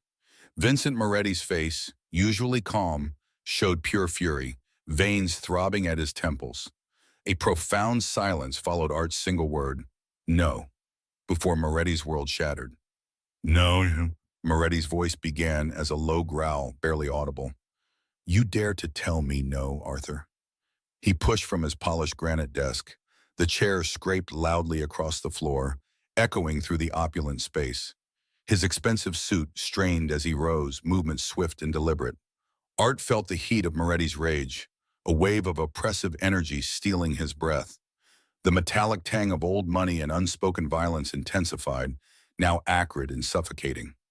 Moretti advanced, closing the distance between them. His dark eyes, like obsidian chips, reflected cold intent. After everything I have given you, everything I have made you. He spat the words, each a sharp, poisoned dart. You were nothing, Arthur, a quiet man with numbers in his head. I made you indispensable. I gave you power, respect, a life of comfort. His voice rose with each accusation, a guttural roar. Art tasted fear, but this time it mixed with bitter satisfaction, a strange sense of freedom. And now you spit on it all for a family wedding? Moretti's fist slammed onto the desk, rattling a crystal decanter. The thud was deafening in the sudden stillness. Your loyalty means nothing? Your sworn allegiance to me is worthless because your sister wants a pretty picture? He stepped closer, invading Art's space. Moretti's breath, heavy with stale cigar and wrath, hit Art's face. Tiny capillaries burst in Moretti's eyes. His jaw muscles clenched, a terrifying show of barely contained violence. Do you understand what you are doing, Arthur? Moretti lowered his voice, a chilling whisper. Do you truly comprehend the cost of your defiance? His eyes narrowed. A cold, knowing smile touched his lips, promising only pain. You think you can just walk away from me, from everything we have built? You think there is a life outside this office for your quiet little sister? The mention of Ellie's name was a deliberate twist of the knife, striking Art's most vulnerable point. Art felt cold dread trickle down his spine, but he refused to flinch. He would not give Moretti that satisfaction. His gaze remained steady, fixed on Moretti's face. Inside, a storm raged, but Art felt an unnatural calm descend. It was the calm of a man who had finally made a terrifying, irreversible choice. He stood ready to face its consequences. For years, Art had been a puppet on Moretti's strings, his actions dictated by fear. Now that string was cut, violently and irrevocably. The sensation felt strangely liberating, even as his world crumbled. He focused on his father's gold pocket watch, a silent mantra against the chaos. You think your sister is safe out there, living her pretty life, while you betray me? Moretti hissed. She is not some anonymous face. Everyone knows who she is. Everyone knows who you are. The implicit threat hung heavy, a poisonous cloud. Art's blood ran cold. An icy fear for Ellie pierced through his newfound resolve. He had prepared for Moretti's rage, but this direct mention of Ellie, the stark reality of her danger, hit him like a physical blow. He gripped his hands, nails digging into his palms, the sharp pain a grounding sensation. You have chosen your pathetic family over mine, Arthur, Moretti declared, his voice rising, filled with theatrical betrayal. And for that, you will pay. You will pay dearly. He paced, then turned back, agitated. You are finished here, Arthur. Finished with me. Finished with this empire. The words were a death knell. Art had spent a decade meticulously building this empire. Every financial detail, every strategic move. Now it was stripped away in a single brutal declaration. His life's work, his gilded cage, collapsed into dust around him. The weight of Moretti's words pressed down, a crushing burden. Yet, beneath it, a strange buoyancy began to rise. This was it, the moment he had yearned for, even while dreading it, the moment of absolute separation. He looked around the office at the mahogany panels, the expensive art, the sprawling city view. It was all a monument to Moretti's power, a power Art had helped forge. He had been a silent architect, an unseen hand guiding the complex machinery of crime. Now that machinery would run without him. He knew with chilling certainty that it would falter. You are no longer my right-hand man, Arthur, Moretti stated, his voice now cold, devoid of rage. You are nothing, less than nothing, a ghost. And ghosts, Arthur, disappear completely. The words delivered a chilling finality, a sentence pronounced without appeal. Art felt a door slam shut, sealing off his past. He could almost feel chains falling from his wrists. The freedom was terrifying. The air grew colder, the silence deeper, as Moretti's judgment settled. Get out. Moretti gestured vaguely toward the door, a dismissive flick of his wrist. Get out of my sight. Get out of my building. Get out of my life. His voice was a low growl, an animalistic sound of disgust. And do not think this is over, Arthur. Do not think you can simply walk away and be free. He took a deep, deliberate breath, the scent of expensive cigar smoke filling the space. You are banished from this family, from this city. If I ever hear your name, if I ever see your face, if you ever breathe toward my operations or anyone connected to me, then your sister will regret the day she was born. The cruel threat against Ellie was designed to break him. Art's stomach churned, a knot of terror twisting in his gut. His hands trembled, a barely perceptible tremor he fought to control. But through the terror, a stubborn defiance remained, a small, unyielding flame. He would protect Ellie, no matter the cost, even if it meant facing the empire he had created. He would not cower. He would not beg. He would not give Moretti the satisfaction of seeing him broken. Moretti watched, a predatory glint in his eye, waiting for a reaction, a plea. But Art offered none. He stood rigid, his lean frame unyielding. His gray eyes, usually haunted, now held a steady, defiant light. The thin scar bisecting his left eyebrow deepened. He had faced more volatile men, always as the calm enforcer. Now he was the target. Roles had reversed. "You are fired, Arthur," Moretti reiterated, his voice a dangerous growl. "You are banished. From this moment, you are an enemy. A marked man." He leaned forward, hands braced on the desk, gaze locked on Art. "And you know what we do to enemies, Arthur, especially those who betray us." The unspoken details hung in the air, chilling and real. Art had orchestrated such retributions countless times. Now he was on the receiving end. He understood the implications, the gravity of being marked by Vincent Moretti. Art swallowed hard, his throat dry. His life, as he knew it, was irrevocably over. The comfortable routine, the immense power, the insulated existence, all gone. He stepped into an abyss, a terrifying unknown, but on his own terms. He felt a profound shift within him, a severing of long-held chains. Fear still lingered, a cold tremor, but it was overshadowed by an exhilarating sense of freedom. He was finally, truly himself. He took a slow, measured breath, the scent of expensive leather and stale cigar filling his lungs for the last time in this room. His gaze swept the office one final time. The massive granite desk where deals had been brokered, where lives had been decided. The dark mahogany paneling that had absorbed years of whispered secrets. The expansive city view, now a vast, indifferent landscape. He had spent more than a decade in this space, his life intertwined with Moretti's empire. Now it was no longer his. He was no longer Moretti's. He was Arthur Finch, a man who had finally said no. Without a word, without another glance at the enraged figure, Art turned. His movements were precise, deliberate. He felt the cold marble beneath his expensive shoes as he walked towards the heavy double doors. Each step was a profound separation, a physical act of severing ties. He felt Moretti's eyes burning into his back, a palpable weight of hatred, but he did not falter. He did not look back.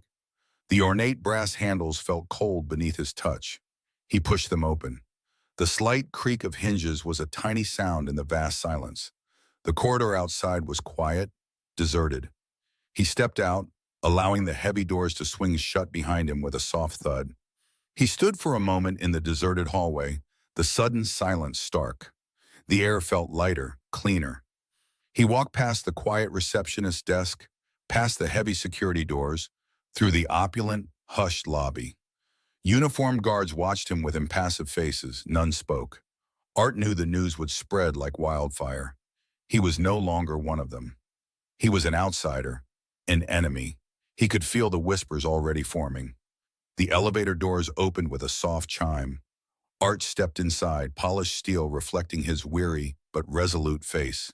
As the doors slid shut, separating him from Moretti's empire, he felt a tremor of relief. He was out. He was free. Yet he knew with a certainty deep in his gut that the lingering shadow of Moretti's wrath would follow him.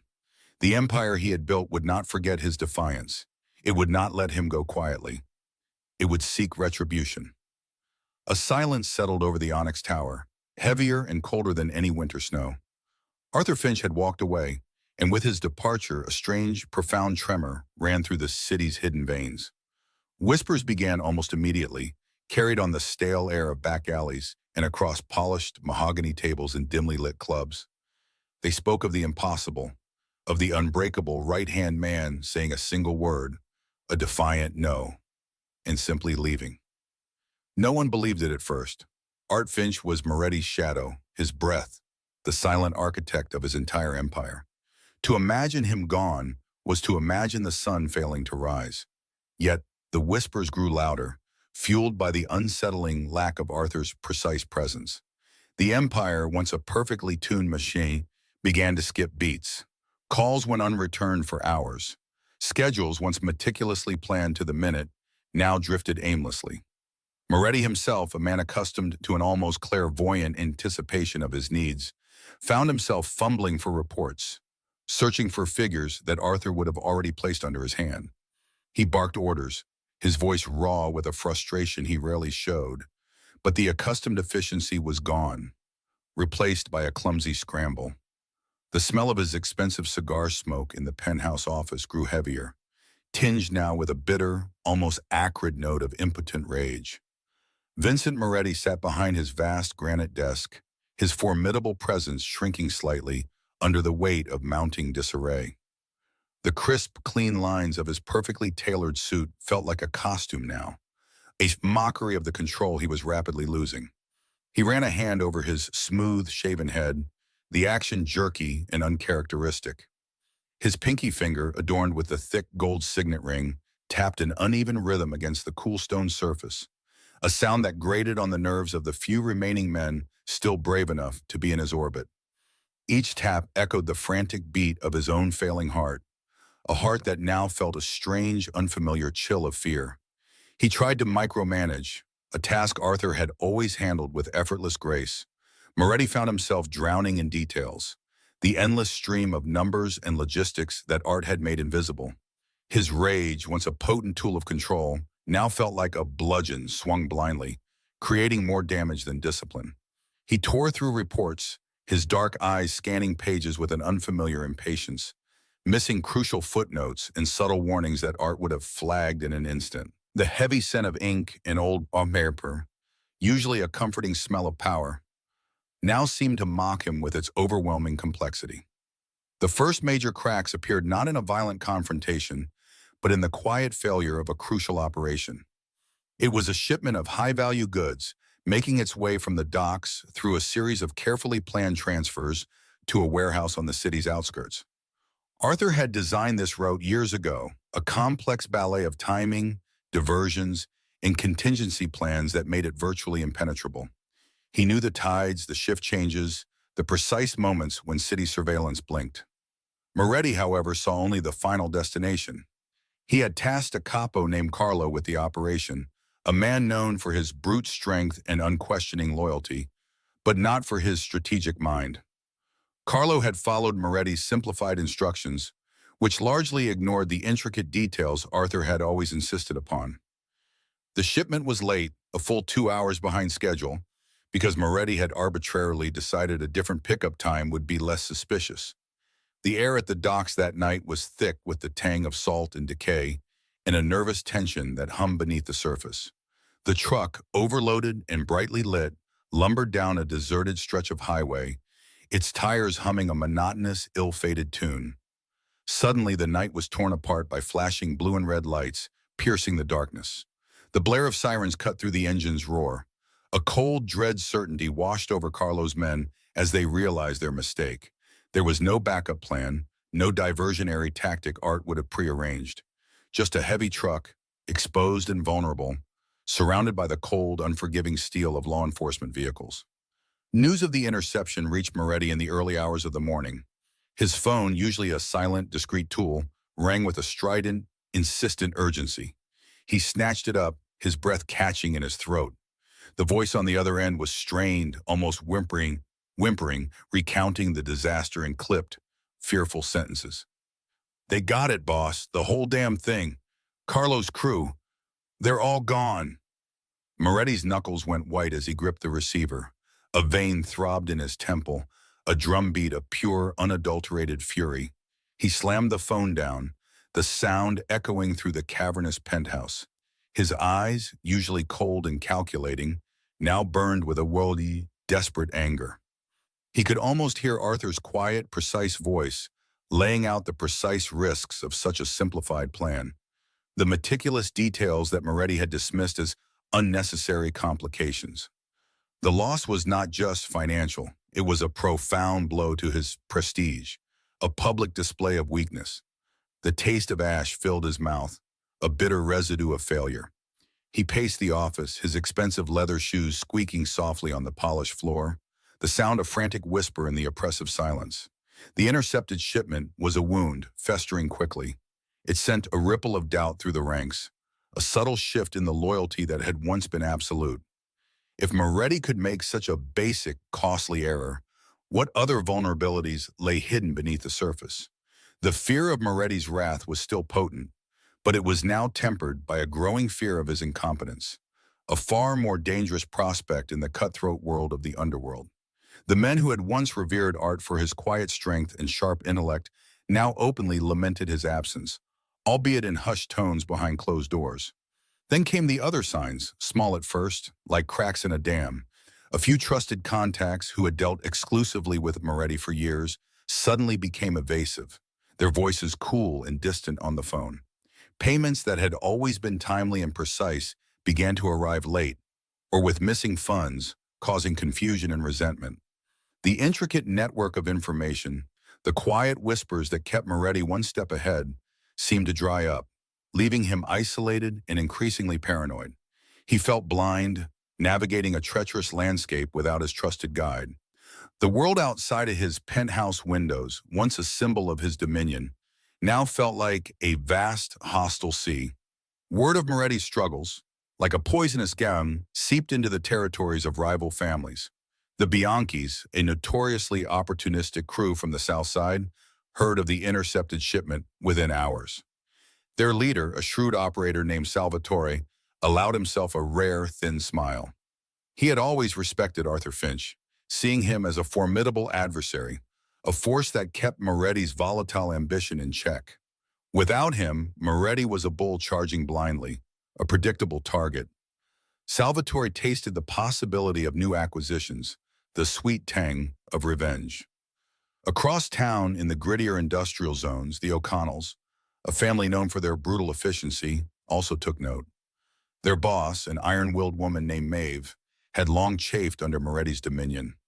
She saw not just a weakness, but an open invitation. Her men, their faces etched with the hard lines of a life lived on the edge, watched Moretti's usual collection points, noting the irregular times, the less experienced faces.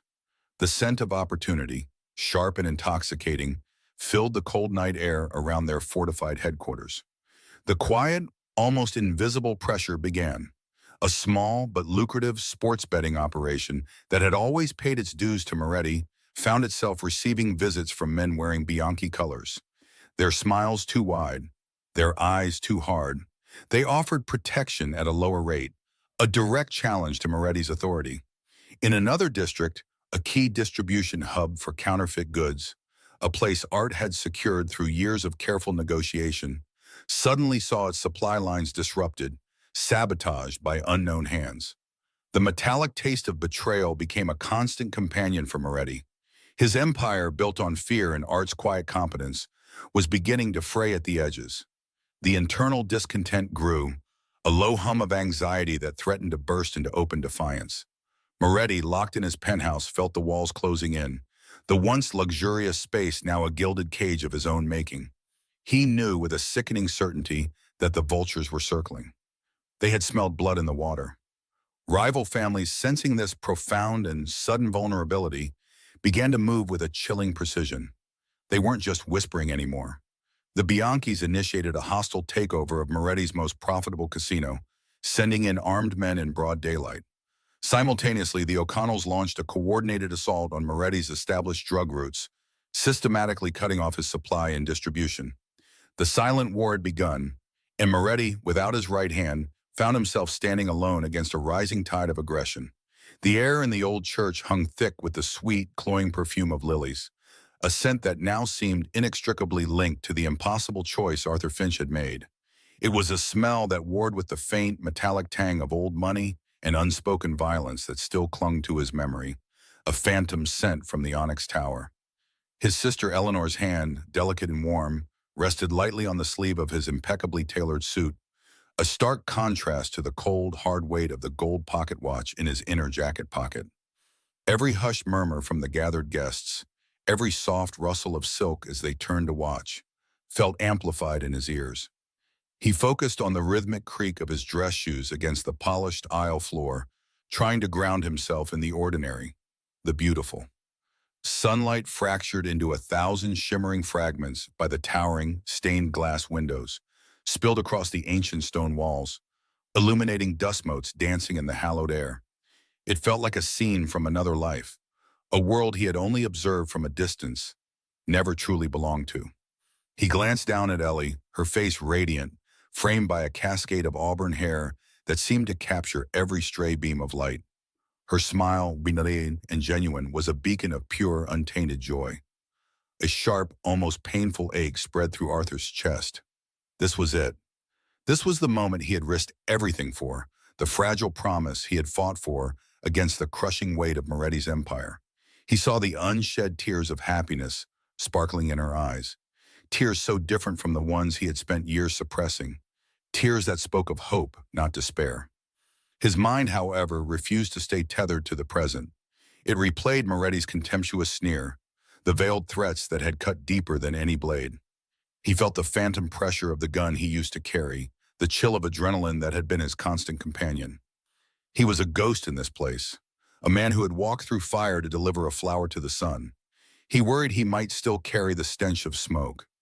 He thought of the meticulous ledgers, the coded messages, the quiet efficiency with which he had managed Moretti's vast network of illicit operations. He had built an empire from the ground up, a dark mirror image of a legitimate business, and now, with a single defiant word, he had set it on a course toward destruction. The thought brought a strange, bitter satisfaction. He had broken free, yes, but the chains had been fused to his soul for so long, their absence felt more like an amputation than a liberation. Ellie's fingers tightened on his arm, a gentle reassurance. "You look handsome, Art," she whispered, her voice barely audible above the swelling strains of the organ. "Thank you for doing this." He managed a small, tight smile, forcing the words past the lump in his throat.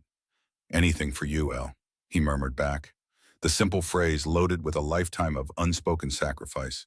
He wanted to tell her everything, to confess the decade of shadows, the constant danger, the profound cost of his gilded cage. But how could he shatter this precious illusion? How could he darken her perfect day with the grim reality of his existence? His gaze drifted to the faces of the wedding guests, their expressions of warmth and happiness. He saw his old high school English teacher, a kind woman who had always encouraged his love of literature. He saw the family doctor, a pillar of their small community. These were the faces of the normal world, the world he had deliberately exiled himself from, the world he now desperately clung to, even as he suspected it might reject him. He felt a profound sense of isolation, even amidst the celebratory crowd. The weight of his father's watch, resting against his chest, felt like a silent conversation. "With all my time." His father, a man of quiet integrity, would have been appalled by the life Art had led, but proud of this moment, this small act of rebellion against the darkness. It was a tangible link to a past he had almost forgotten, a reminder of the values he had suppressed for so long, buried under layers of cynicism and self-preservation. This walk, this simple gesture, was a rediscovery of himself. The altar, adorned with white roses and flickering candles, seemed to glow in the distance. Each step brought him closer to delivering Ellie to her new life, a life of warmth and light.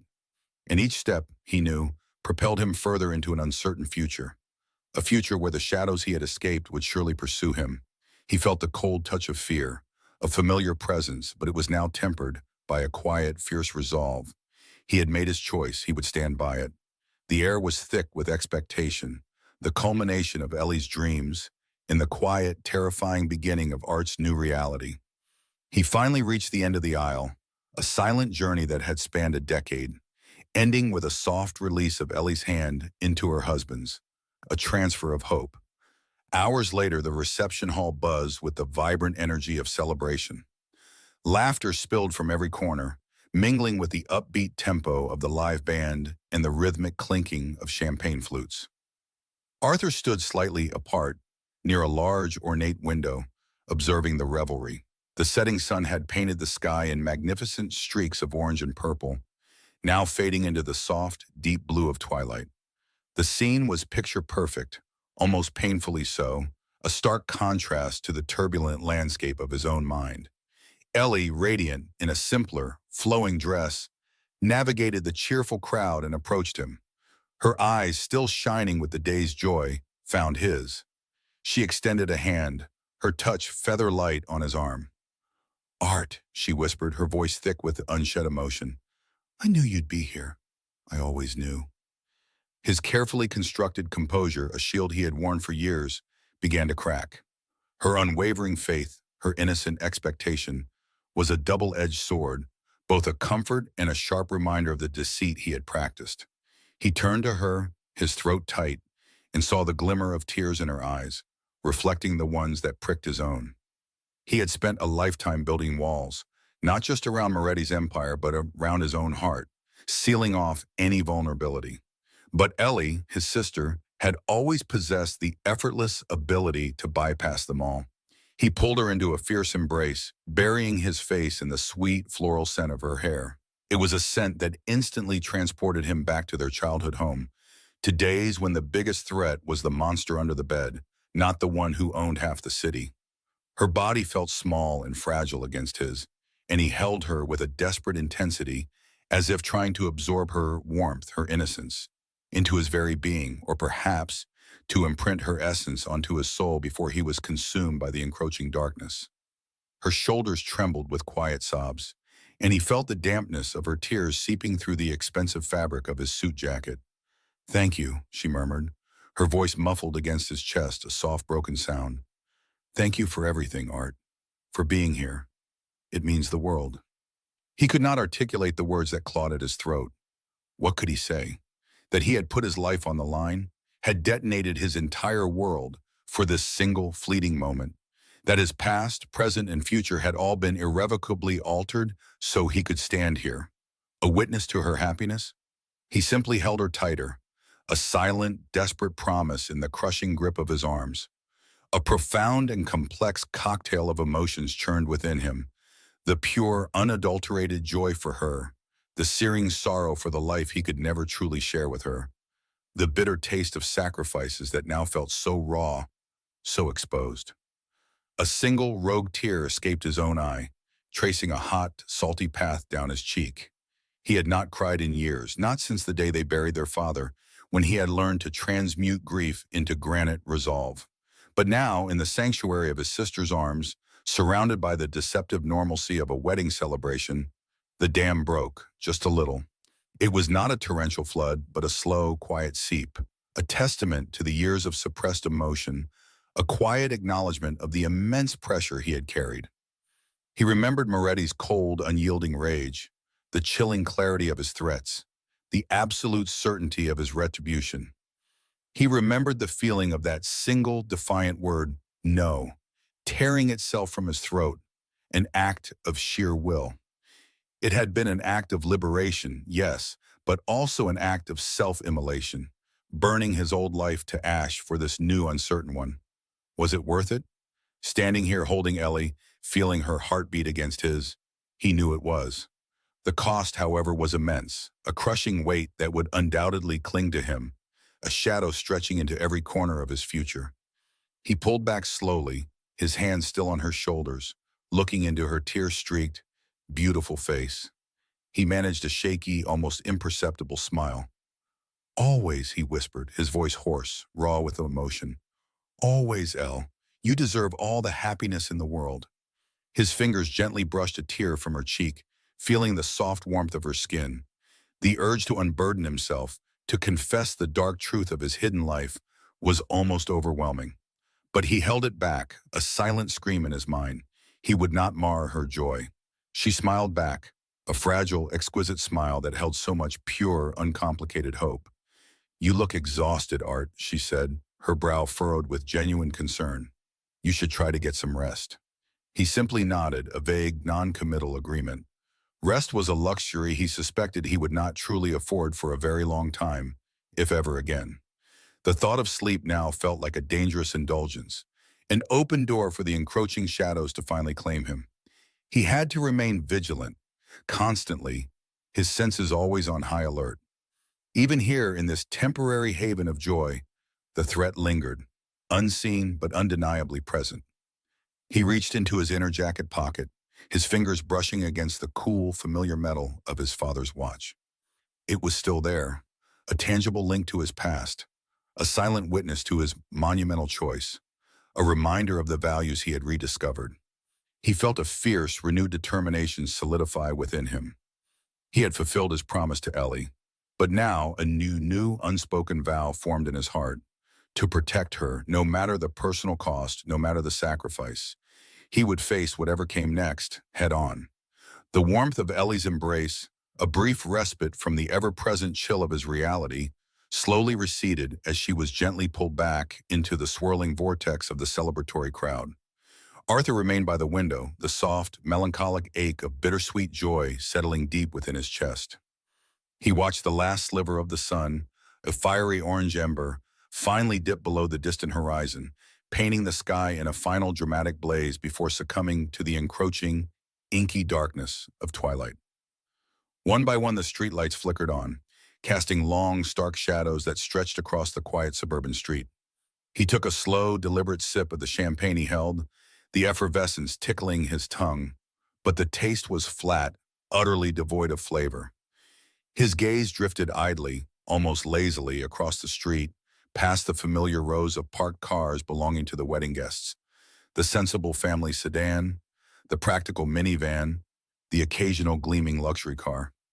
Then his eyes snagged, halting abruptly on an anomaly, something profoundly out of place, a dark, unmarked sedan. It was parked discreetly, a few car lengths away from the nearest streetlight, nestled deep within the elongated shadows cast by a large, ancient oak tree.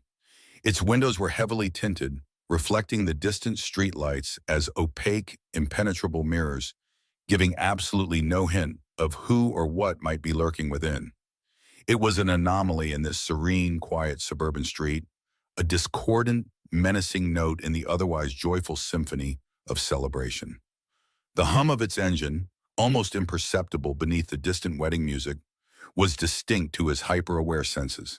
It was running, idling, waiting. A cold, visceral knot of dread formed instantly in Arthur's stomach, tightening with a chilling, sickening familiarity. His blood ran cold, a stark, unwelcome contrast to the festive warmth permeating the reception hall. His heart, which had just begun to thaw and beat with a fragile hope in Ellie's arms, now hammered against his ribs with a sudden, frantic, and primal urgency. He knew that car. He had seen its kind countless times over the past decade, lurking outside illicit warehouses, waiting patiently in dark alleyways, shadowing business rivals. It was a predator's vehicle, unmistakable in its silent, ominous menace. He forced himself to take another slow sip of champagne, striving desperately to appear nonchalant, as if he were merely admiring the peaceful evening sky. But every fiber of his being screamed caution, warning, and impending danger. His senses, honed to a razor's edge over years of living perpetually on the precipice, suddenly went into terrifying overdrive. He tasted the metallic tang of fear on his tongue, heard the frantic thumping of his own pulse in his ears, felt the cold prickle of gooseflesh on his arms. Moretti, the name echoed in the silent chambers of his mind, a chilling, inescapable death knell.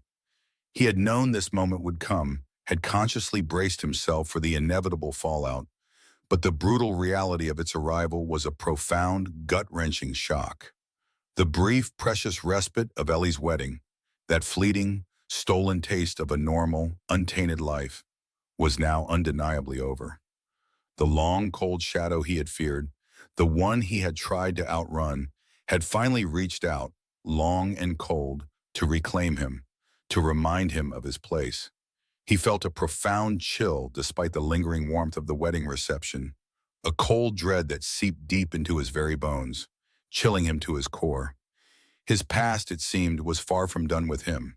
It had merely been patient, cunningly biding its time, waiting for him to lower his guard, to allow himself even a moment of genuine happiness, of true vulnerability. He clenched his jaw, a bitter taste of ashes suddenly filling his mouth. The fragile dream of freedom, of a life untainted by the grime of the underworld, evaporated like smoke into the night air. The price, it appeared, was now coming due. And he knew with a terrifying absolute certainty that it would be a steep, excruciating price indeed. The feeling of being watched intensified, a distinct, unsettling prickle on the back of his neck, raising the fine hairs there. He resisted the almost overwhelming urge to look directly at the ominous car again, knowing instinctively that any overt acknowledgement would be a fatal mistake. He was an expert at this perilous game, the intricate, deadly dance of silent threats and unspoken warnings. He understood the message perfectly, etched in the darkness of the tinted windows. Moretti had sent a chilling reminder, a silent, unequivocal promise of what was inexorably to come. He thought of Ellie, still laughing joyously with her new husband on the brightly lit dance floor, blissfully oblivious to the lurking danger, to the cold, predatory eyes that watched from the shadows. His resolve hardened, crystallizing into a cold, fierce, unyielding determination. He had chosen this perilous path. He had dared to defy the most powerful, most ruthless man in the city. Now he would deal with the terrifying consequences. He would protect Ellie, his innocent sister, even if it meant stepping back, deliberately and consciously, into the very darkness he had tried so desperately to escape, to burn behind him. His freedom, he realized with a stark clarity that cut through him like ice, was not a gift to be passively enjoyed, but a brutal, relentless battle to be fought. Every single day, every waking moment, the long, dangerous night, he knew had just truly begun. The fragile warmth of Eleanor's wedding dissolved the moment Arthur Finch stepped back into the stark silence of his loft. His suit still carried the scent of gardenias, a sharp contrast to the metallic tang now in the air. City lights glittered outside, unconcerned with a heavy ache in his chest. He closed his eyes. Ellie's radiant smile fought the cold certainty that his past was a hungry beast. He moved stiffly through the apartment, poured a glass of amber liquid, but the thought of drinking it was unappealing. Silence pressed in, amplifying the phantom ticking of his father's watch, a sound only he could hear. It was a cruel echo of fleeting moments with his sister, now tainted by chilling premonition. He had walked her down the aisle, but the shadowed car at the curb still haunted his periphery. Morning arrived with a harsh, glaring light. Art had not slept. He had spent the night replaying every veiled threat from Moretti, trying to decipher the rules he had broken. He knew Moretti's vengeful nature, yet for a fleeting instant, he had hoped his departure might be seen as a clean break. That hope was now extinguished. He went to retrieve his morning paper. His hand brushed against something small and metallic on the welcome mat. His breath hitched. A single polished brass bullet lay there, a 9mm, cold and silent. No note, no flourish, just the bullet. His fingers locked around the doorframe, knuckles white. The cold reality slammed into him, a physical blow. Moretti was not just angry, he was hunting. This was not a warning. It was a declaration of war, delivered with chilling power and reach. The message was clear. Art had crossed a line, and the consequences would be absolute. A different kind of chill spread through him, colder than any fear for himself. It was a terror for Eleanor. Moretti had always respected the unspoken boundary of family, a code even in their brutal world. Art's defiance shattered all codes. He had seen the rage in Moretti's eyes, the fury of a man whose control had been challenged. Now, Ellie, the very reason for his stand, was a target. The thought was a sharp, searing pain. He snatched the bullet from the mat. Its weight felt surprisingly heavy. He closed the door, the click echoing too loudly. His mind, trained for years to anticipate every threat, snapped into a different gear. Survival. Not just his own, but hers. He would not allow Ellie to become collateral damage in his war. Art walked to his minimalist kitchen, the bullet still clutched in his hand. He placed it carefully on the pristine white counter, a dark punctuation mark against the sterile surface. His gaze hardened. The game had changed. He was no longer a right-hand man, maneuvering pieces on Moretti's behalf. He was now the target, and Moretti was the hunter. But Art knew the hunter's habits, his tells, his pride. He knew the Empire's vulnerabilities because he had built them, brick by brick. He began to move with quiet, focused intensity. The casual ease of his movements was gone, replaced by tense vigilance. First, he swept his loft for listening devices, a routine he had used for Moretti's sensitive operations. He found nothing, but that offered little comfort. Moretti often preferred subtler methods. He pulled out his laptop. Its screen glowed cold blue. His fingers flew across the keyboard, accessing encrypted channels, burner accounts, and offshore funds he had established for Moretti. Now these tools would be repurposed. He began siphoning off assets, creating ghost accounts, laying down false trails. He built an escape route not just for himself, but for Eleanor. He would create an untraceable financial lifeline for a new life, far from the shadows. He thought of her, oblivious in her newlywed bliss. A fresh wave of pain washed over him. He could not tell her the truth. The dark reality of his world would crush her gentle spirit. He had to keep her safe, keep her ignorant, even if it meant bearing this burden alone.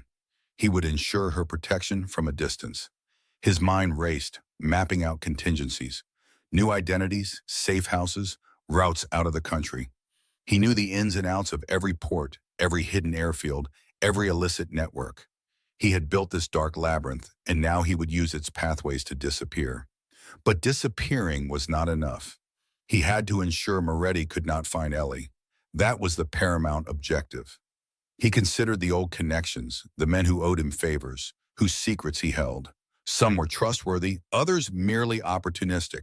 He would have to be careful, moving with a ghost's touch, revealing just enough to gain their assistance without exposing his full hand. The strategic challenge ignited a grim focus in him, pushing back the raw fear. This was a game of chess, and he knew Moretti's every calculated gambit. Days bled into sleepless nights. The loft became a command center, littered with printouts, maps, and burner phones. Art rarely left. He ate little, driven by relentless urgency. His reflection in the darkened window showed a gaunt face, eyes ringed with exhaustion, but burning with grim resolve. His expensive suits lay unworn, replaced by simple clothing. He was shedding the skin of Arthur Finch, right-hand man, preparing to become someone else entirely. The gold pocket watch lay open on his desk.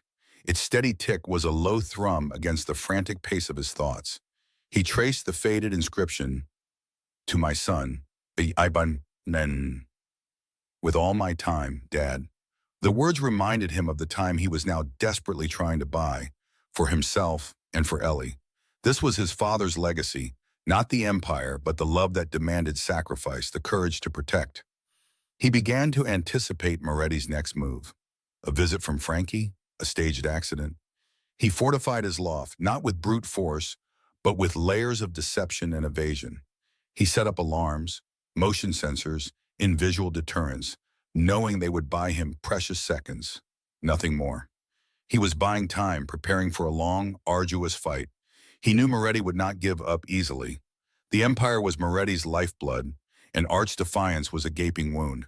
Moretti would send his best, his most ruthless. But Art had trained them, knew their weaknesses, their habits. He was an architect of shadows, and now he would use that mastery against his former master. One evening he caught his reflection in the dark glass of the window, seeing not the impeccably dressed, coolly efficient lieutenant he once was. Instead, he saw a stranger. His eyes held a hunted quality, sharp and wary. The lean lines of his face were etched deeper with stress and unsettling determination.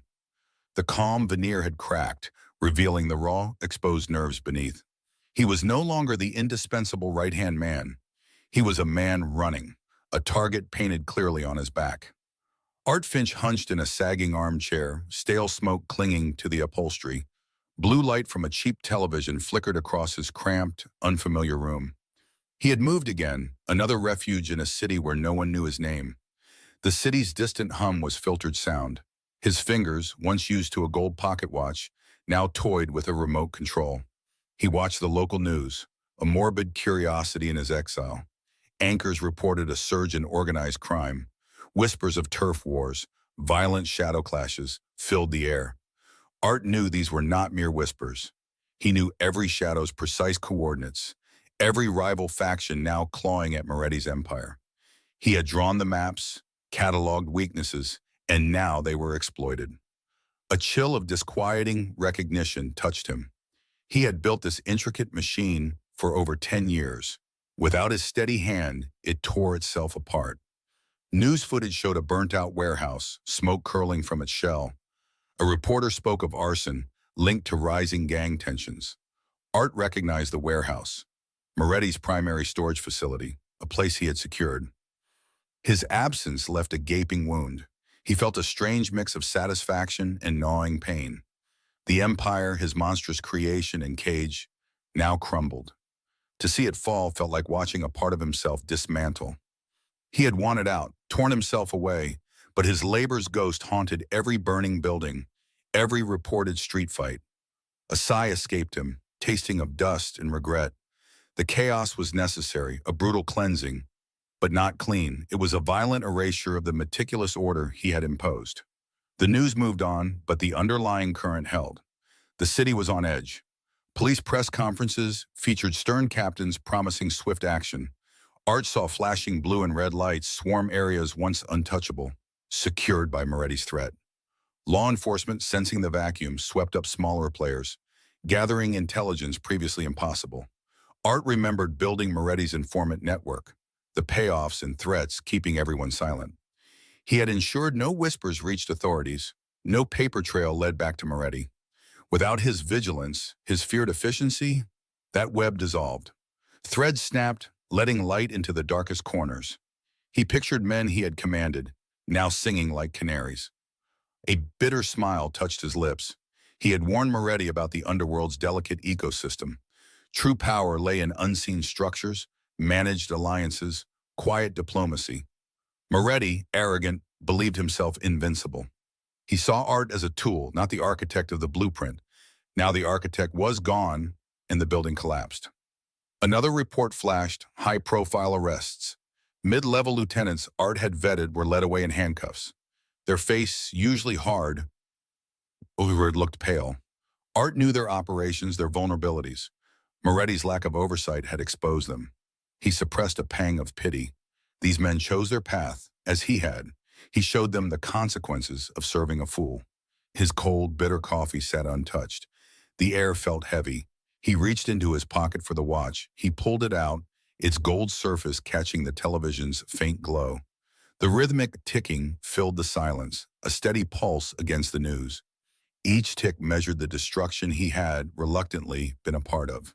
He remembered Ellie's smile at her wedding, her hand on his arm. That was the reason, the anchor to break free.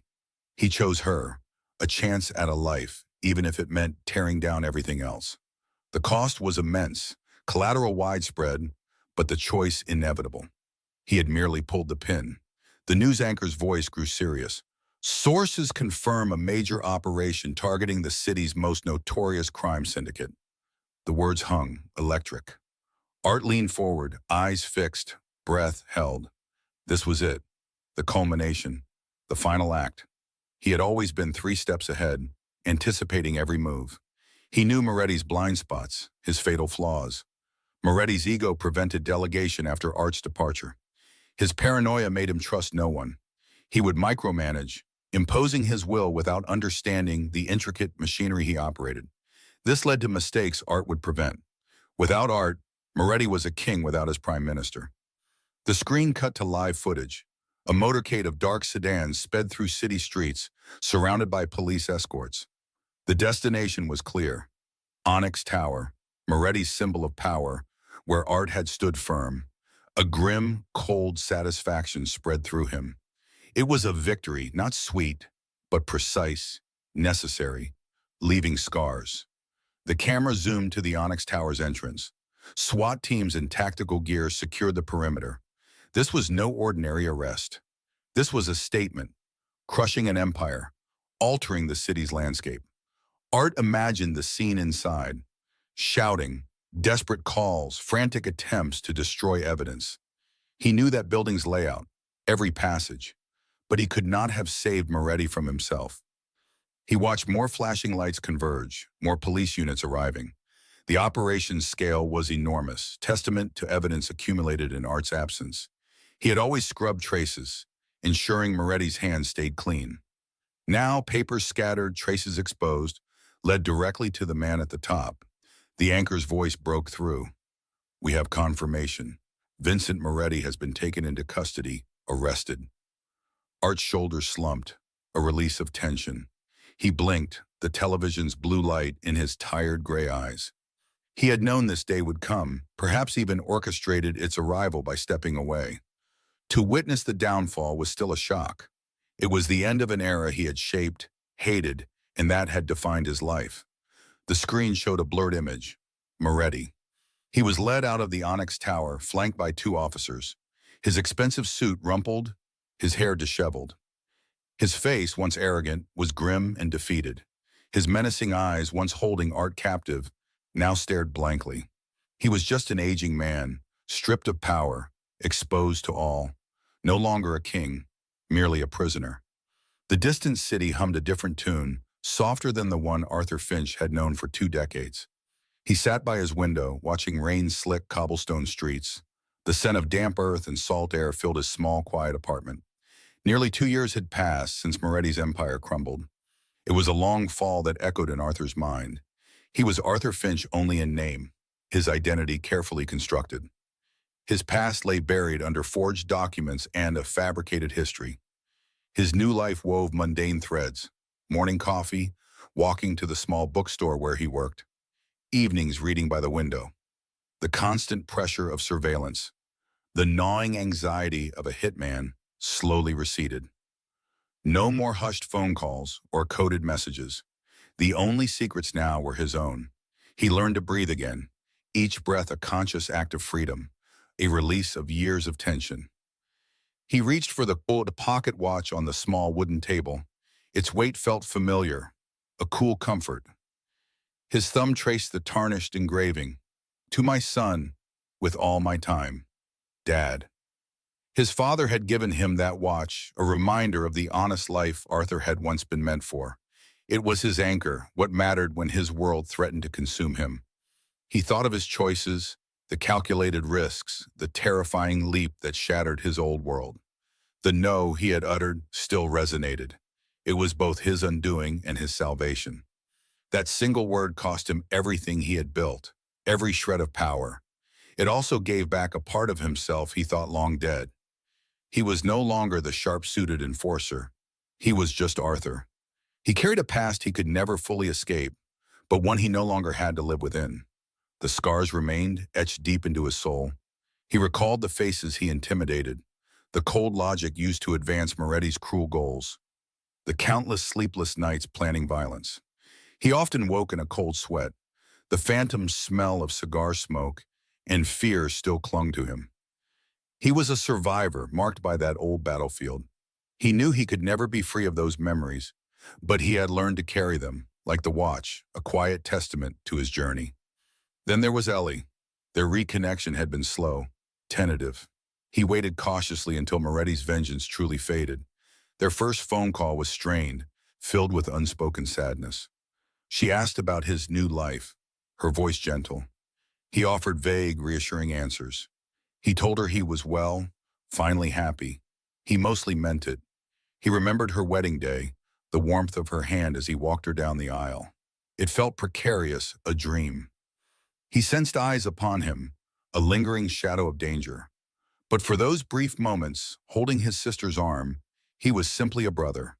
He cherished that memory, a silent victory. It was then he knew, without doubt, he had chosen correctly. Their cautious talks grew into video calls, then a planned visit. He met her at the small train station, a baseball cap pulled low. Ellie hugged him fiercely. Her warmth contrasted his guarded reserve. He saw questions in her eyes, worry for the brother she barely knew, but also profound relief. She was happy he was alive. She was happy he was free. They spent a week exploring the small coastal town, talking for hours over coffee and long walks. He could not tell her everything. The true horrors of Moretti's world, his own complicity, stayed locked away. But he spoke of his weariness, his longing for a normal life, and the impossible choice he had faced. Her eyes welled with tears, not of pity, but understanding. She had always known he carried a heavy burden. She asked about his future. He shrugged, looking at the ocean. His plans were simple: to wake, to breathe, to live another day unburdened by fear. He found a fragile, hard-won peace in his new life's quiet rhythm. It was a profound calm. The scars remained, reminders of freedom's price, but hope flickered anew. It was a small flame, but real. He felt it now, by his window, as morning sun broke through retreating clouds. The light touched his face, warm and gentle. He closed his eyes, letting the warmth soak in. He thought of all the sunrises he had missed, or seen through tinted car windows, his mind on dark agendas. This one was different. This one belonged to him. A faint, genuine smile touched Arthur's lips. He embraced the silence of his new life. He knew his greatest strength had been the courage to simply choose.